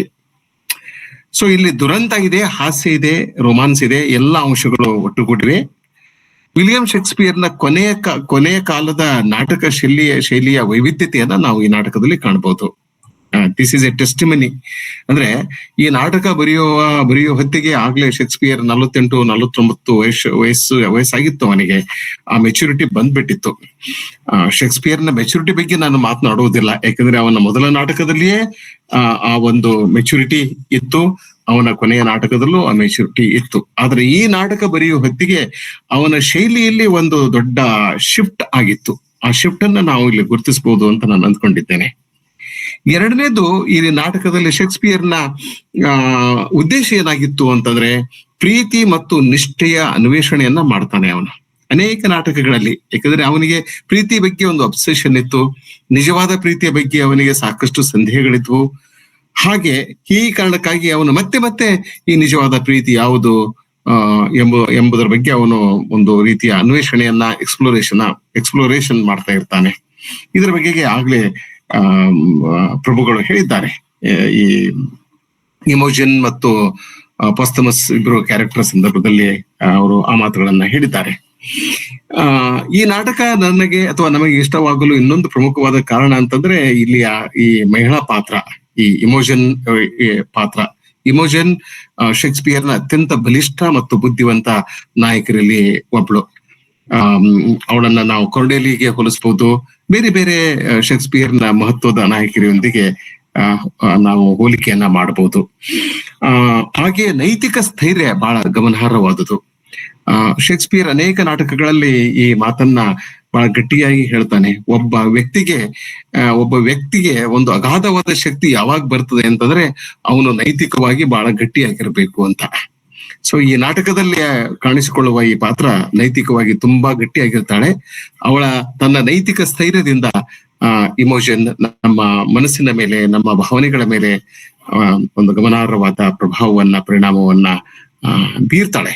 ಇಲ್ಲಿ identity ಬಗ್ಗೆ ಪ್ರಶ್ನೆ ಇದೆ, ಇಲ್ಲಿ ಮುಖವಾಡ ಧರಿಸೋದು, ಇದೆಲ್ಲ ಅನೇಕ ಹಾಸ್ಯ ನಾಟಕಗಳಲ್ಲಿ ಮತ್ತು ರೊಮಾನ್ಸ್ಗಳಲ್ಲಿ ಬಂದೇ ಬರ್ತದೆ. ಈ ನಾಟಕದಲ್ಲಿ ಬರ್ತಕ್ಕಂಥ ರಾಷ್ಟ್ರೀಯತೆಯ ಬಗ್ಗೆ ಆಗ್ಲೇ ವಿಷ್ಣುಮೂರ್ತಿ ಅವರು ಹೇಳಿದ್ದಾರೆ. ಪ್ರಾಚೀನ ಬ್ರಿಟನ್ ಹಿನ್ನೆಲೆ ಇರುವ ಈ ನಾಟಕವು ಬ್ರಿಟಿಷ್ ರಾಷ್ಟ್ರ, ಸಾಮ್ರಾಜ್ಯ ಮತ್ತು ರೋಮನೊಂದಿಗೆ ಇರುವ ಸಂಬಂಧಗಳ ಬಗ್ಗೆ ಚರ್ಚಿಸ್ತದೆ. ಅದರ ಬಗ್ಗೆ ಅವರು ಮಾತನಾಡಿದ್ರು. He spoke about the relationship between England and Rome. So ಹೀಗಾಗಿ ಶೇಕ್ಸ್ಪಿಯರ್ನಿಗೆ ಬ್ರಿಟಿಷ್ ಕಲ್ಚರ್ ಬಗ್ಗೆ, ಬ್ರಿಟಿಷ್ ಇತಿಹಾಸದ ಬಗ್ಗೆ ಸ್ವಾಭಿಮಾನ ಇತ್ತು, ಅಭಿಮಾನವಿತ್ತು, ಪ್ರೀತಿ ಇತ್ತು, ವಿಶ್ವಾಸ ಇತ್ತು. ಈ ಕಾರಣಕ್ಕಾಗಿ ಅವನು 10 ನಾಟಕಗಳನ್ನ ಬರೆದ. ಮತ್ತು ಅಸೂಯೆ ಮತ್ತು ಮೋಸದ ಬಗ್ಗೆ ಕೂಡ ಈ ನಾಟಕದಲ್ಲಿ ಅನೇಕ ಸಂದರ್ಭಗಳು ಬರ್ತವೆ. ಈ ನಾಟಕವನ್ನ ನಾವು ಅಥೆಲೋ ನಾಟಕಕ್ಕೆ ಹೋಲಿಸಬಹುದು, ದಿ ಟೆಂಪೆಸ್ಟ್ ನಾಟಕಕ್ಕೆ ಹೋಲಿಸಬಹುದು, ಬೇರೆ ಬೇರೆ ನಾಟಕಗಳಿಗೆ ಹೋಲಿಸಬಹುದು. ಈ ನಾಟಕ ನೀಡುವ ಒಂದು ಸಂದೇಶ ಏನು ಅಂತಂದ್ರೆ ಪ್ರೀತಿ ಮತ್ತು ಕ್ಷಮೆ. ಇದರ ಬಗೆಗೆ ವಿಷ್ಣುಮೂರ್ತಿ ಅವರು ಆಗ್ಲೇ ಹೇಳಿದ್ರು. ಸೊ ಮನುಷ್ಯ ಒಬ್ಬ ಅತ್ಯಂತ ಒಳ್ಳೆಯ ಮನುಷ್ಯ ಯಾವಾಗ ಆಗ್ತಾನೆ ಅಂತಂದ್ರೆ ಯಾವಾಗ ಅವನು ಎಲ್ಲರನ್ನು ಪ್ರೀತಿಸ್ತಾನೆ ಮತ್ತು ಕ್ಷಮಿಸ್ತಾನೆ. ಪ್ರೀತಿಸುವ ಗುಣ, ಕ್ಷಮಿಸುವ ಗುಣ ಯಾವ ಮನುಷ್ಯನಲ್ಲಿ ಇರುತ್ತದೆಯೋ ಆ ಮನುಷ್ಯ ಒಬ್ಬ ಅದ್ಭುತವಾದ ಮನುಷ್ಯನಾಗಿ ರೂಪುಗೊಳ್ಳುತ್ತಾನೆ ಎಂಬ ಸಂದೇಶವನ್ನ ಈ ನಾಟಕ ನೀಡುತ್ತದೆ. ಶೇಕ್ಸ್ಪಿಯರ್ ಅನೇಕ ನಾಟಕಗಳಲ್ಲಿ ಈ ಸಂದೇಶವನ್ನ ನೀಡುತ್ತಾನೆ. Ultimately we have to forgive and love people. ನಮಗೆ ನಮ್ಮ ವಿರೋಧಿಗಳನ್ನ, ನಮ್ಮ ವೈರಿಗಳನ್ನ ಅಥವಾ ನಮ್ಮ ತೇಜೋವಧೆ ಮಾಡುವವರನ್ನ, ನಮಗೆ ಮೋಸ ವಂಚನೆ ಮಾಡುವವರನ್ನ ನಾವು ಕ್ಷಮಿಸಬೇಕು ಮತ್ತು ಪ್ರೀತಿಸಬೇಕು. ಈ ಕ್ಷಮಾಗುಣ ಅಷ್ಟು ಸಹಜವಾಗಿ ಬರೋದಿಲ್ಲ. ಅದಕ್ಕೆ ಒಂದು ದೊಡ್ಡ ತಪಸ್ಸು ಬೇಕಾಗ್ತದೆ, ಒಂದು ದೊಡ್ಡ ತ್ಯಾಗ ಬೇಕಾಗ್ತದೆ ಅಂತ ಒಂದು ಮಾನಸಿಕ ದೈಹಿಕ ಸಿದ್ಧತೆ ಮಾಡಿಕೊಂಡಿರ್ಬೇಕಾಗ್ತದೆ. ಸೊ ಈ ನಾಟಕವನ್ನು ಓದುವುದರ ಮೂಲಕ ನಾವು ಅಗಾಧವಾದ ಪ್ರೀತಿಯನ್ನ ನಮ್ಮ ಹೃದಯದಲ್ಲಿ ಮಿಡಿಯಲಿಕ್ಕೆ ಸಾಧ್ಯ ಆಗ್ತದೆ ಮತ್ತು ಅಗಾಧವಾದಂತ ಕ್ಷಮಾಗುಣವನ್ನ ಮೈಗೂಡಿಸಿಕೊಳ್ಳಲಿಕ್ಕೆ ಸಾಧ್ಯವಾಗ್ತದೆ. ಇಂಥ ಮಹತ್ವದ ನಾಟಕದ ಕುರಿತು ವಿಷ್ಣುಮೂರ್ತಿ ಪ್ರಭುಗಳು ಸುಮಾರು 50 ನಿಮಿಷಗಳ ಕಾಲ ಬಹಳ ಪ್ರೀತಿಯಿಂದ ಮತ್ತು ಮಾತನಾಡಿದ್ದಾರೆ. ಅನೇಕ ಮಾಹಿತಿ ವಿವಿಧ ರೀತಿಯ ಮಾಹಿತಿಯನ್ನ ನಮಗೆ ನೀಡಿದ್ದಾರೆ. ಜೊತೆಗೆ ಅನೇಕ ಒಳನೋಟಗಳನ್ನು ಕೂಡ ಕೊಟ್ಟಿದ್ದಾರೆ. ಇಷ್ಟು ಮಾತುಗಳು ಈ ಸಂದರ್ಭದಲ್ಲಿ ಸಾಕು. ನೀವು ವಿಷ್ಣುಮೂರ್ತಿ ಅವರೊಂದಿಗೆ ಚರ್ಚೆಯನ್ನ, ಸಂವಾದವನ್ನ ಮುಂದುವರಿಸಬಹುದು. ನಾಳೆ ಧಾರವಾಡದಲ್ಲಿ ಧಾರವಾಡ ಕಟ್ಟೆ ಒಂದು ಕಾರ್ಯಕ್ರಮವನ್ನು ಆಯೋಜನೆ ಮಾಡಿದೆ. 5 ಗಂಟೆಗೆ ಕರ್ನಾಟಕ ವಿದ್ಯಾವರ್ತಕ ಸಂಘದಲ್ಲಿ 4 ಜನ ವಿಭೂತಿ ಪುರುಷರ ಜನ್ಮ ನಿಮಿತ್ತ ಒಂದು 4 ಉಪನ್ಯಾಸಗಳನ್ನ ನಾವು ಏರ್ಪಡಿಸಿದ್ದೇವೆ. ಬಸವಣ್ಣ, ಅಂಬೇಡ್ಕರ್, ರಾಜ್ಕುಮಾರ್ ಮತ್ತು ಶೇಕ್ಸ್ಪಿಯರ್.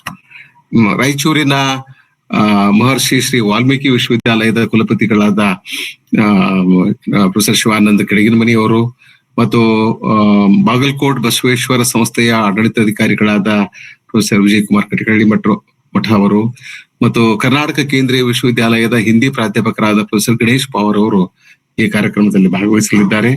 ಹುಬ್ಬಳ್ಳಿ ಧಾರವಾಡದಲ್ಲಿರುವ ಎಲ್ಲಾ ಕಟ್ಟೆಯ ಬಂಧುಗಳು ಮತ್ತು ಕರ್ನಾಟಕ ಕಾಲೇಜಿನ ನನ್ನ ಹಳೆಯ ವಿದ್ಯಾರ್ಥಿಗಳು, ಹಿಂದಿನ ವಿದ್ಯಾರ್ಥಿಗಳು, ಹಳೆಯ ವಿದ್ಯಾರ್ಥಿಗಳು ಅನ್ಬಾರ್ದು, ಹಿಂದಿನ ವಿದ್ಯಾರ್ಥಿಗಳು ಈ ಕಾರ್ಯಕ್ರಮದಲ್ಲಿ ಭಾಗವಹಿಸಿ ಎಂದು ನಾನು ಅವರಲ್ಲಿ ವಿನಂತಿಸಿ ನನ್ನ ಮಾತುಗಳನ್ನ ಮುಗಿಸ್ತೇನೆ. ಎಲ್ಲರಿಗೂ ನಮಸ್ಕಾರ.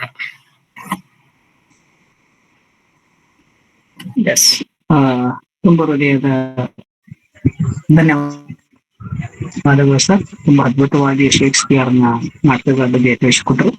ಈಗ ವೇದಿಕೆ ಚರ್ಚೆಗೆ ತೆರೆದುಕೊಳ್ತದೆ. ಯಾರಿಗಾದ್ರೂ ಏನಾದರೂ ಪ್ರಶ್ನೆಗಳಿದ್ರೆ ನೇರವಾಗಿ ತಾವು ವಿಷ್ಣುಮೂರ್ತಿ ಪ್ರಭು ಸರ್ ಅವರಿಗೆ ಕೇಳಬಹುದು.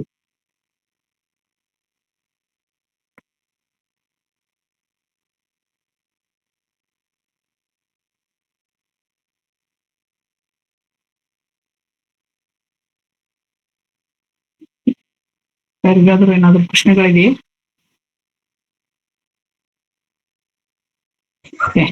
ಹಾಗಾದರೆ ಈಗ ಕಾರ್ಯಕ್ರಮದ ಕೊನೆಯ ಘಟ್ಟ. ಮೊದಲಿಗೆ ನಮ್ಮ ಕರೆಯನ್ನ ಮನ್ನಿಸಿ ಇಂದು ಶೇಕ್ಸ್ಪಿಯರ್ ನಾಟಕಗಳ ಉಪನ್ಯಾಸ ಮಾಲಿಕೆಯಲ್ಲಿ ಸಿಂಬಲ್ ಎಂಬ ವಿಷಯದ ಮೇಲೆ ಉಪನ್ಯಾಸ ನೀಡಿದಂತಹ ವಿಷ್ಣುಮೂರ್ತಿ ಪ್ರಭು, ಇಂಗ್ಲಿಷ್ ಸಹ ಪ್ರಾಧ್ಯಾಪಕರು, ಸರ್ಕಾರಿ ಪ್ರಥಮ ದರ್ಜೆ ಕಾಲೇಜ್ ಟಂಕನಡಿಯೂರು, ಇವರಿಗೆ ತುಂಬ ಹೃದಯದ ಧನ್ಯವಾದಗಳನ್ನ ಅರ್ಪಿಸ್ತೇನೆ. ಇದರೊಂದಿಗೆ ಈ ಸಮಾರಂಭದಲ್ಲಿ thank you sir. Yes sir, ಇದೇ ರೀತಿ ಈ ಸಮಾರಂಭದಲ್ಲಿ ಒಂದು ಮಾತು. ಹಾ ಸರ್, ಹೇಳಿ ಸರ್. ಈ ಕಟ್ಟೆಯಿಂದ ನಾನ್ ಕಲ್ತಿರೋದು ತುಂಬಾ ದೊಡ್ಡದು. ಇಲ್ಲಿಯ ಹಿರಿಯರು ಕಲಂದರ್ ಸರ್ ಇರ್ಬೋದು ಅಥವಾ ಬಸವರಾಜ್ ಡೋಣೂರ್ ಅವರು ಎಲ್ಲಾ ನಾಟಕಗಳನ್ನ ಅವರು ಸಮ್ಮಪ್ ಮಾಡುವ ರೀತಿ ತುಂಬಾ ಅದ್ಭುತವಾಗಿದೆ. ಕಟ್ಟೆಯಿಂದ ನಾನು ತುಂಬಾ ಕಲ್ತಿದ್ದೀನಿ. ಇದೊಂದು ಒಳ್ಳೆಯ ಅವಕಾಶ. ಧನ್ಯವಾದಗಳು. Thank you sir, thank you. ಇದೇ ರೀತಿ ಕಾರ್ಯಕ್ರಮದಲ್ಲಿ ನೆರೆದಿರತಕ್ಕಂತಹ ಎಲ್ಲ ಸಾಹಿತ್ಯಾಸಕ್ತರಿಗೆ, ಅಧ್ಯಾಪಕರುಗಳಿಗೆ, ಮಿತ್ರಗಳಿಗೆ, ನನ್ನೆಲ್ಲ ಮಿತ್ರರಿಗೂ ಕೂಡ ತುಂಬ ಹೃದಯದ ಧನ್ಯವಾದಗಳನ್ನ ಅರ್ಪಿಸ್ತೇನೆ. ಈ ಸಂದರ್ಭದಲ್ಲಿ ಈ ಕಾರ್ಯಕ್ರಮದ ಅಧ್ಯಕ್ಷತೆ ವಹಿಸಿರ್ತಕ್ಕಂತಹ ಡಾಕ್ಟರ್ ಬಸವರಾಜ್ ಡೋಣೂರ್ ಸರ್ ಅವರಿಗೂ ಕೂಡ ಧಾರವಾಡ ಕಟ್ಟೆಯ ಪರವಾಗಿ ತುಂಬ ಹೃದಯದ ಧನ್ಯವಾದಗಳನ್ನ ಅರ್ಪಿಸ್ತೇನೆ. ಧನ್ಯವಾದಗಳು ಸರ್. ಇದೇ ರೀತಿ ಕಾರ್ಯಕ್ರಮ ಇಷ್ಟು ಸರಾಗವಾಗಿ ನೆರವೇರಲು ಕಾರಣಕರ್ತರಾದಂತಹ ಧಾರವಾಡ ಕಟ್ಟೆಯ ಎಲ್ಲ ಪದಾಧಿಕಾರಿಗಳಿಗೆ ತುಂಬ ಹೃದಯದ ಧನ್ಯವಾದಗಳನ್ನ ಅರ್ಪಿಸಿ ಈ ಕಾರ್ಯಕ್ರಮವನ್ನು ಇಲ್ಲಿಗೆ ಕೊನೆಗಾಣಿಸುತ್ತೇನೆ. ಎಲ್ಲರಿಗೂ ಹೌದಾ?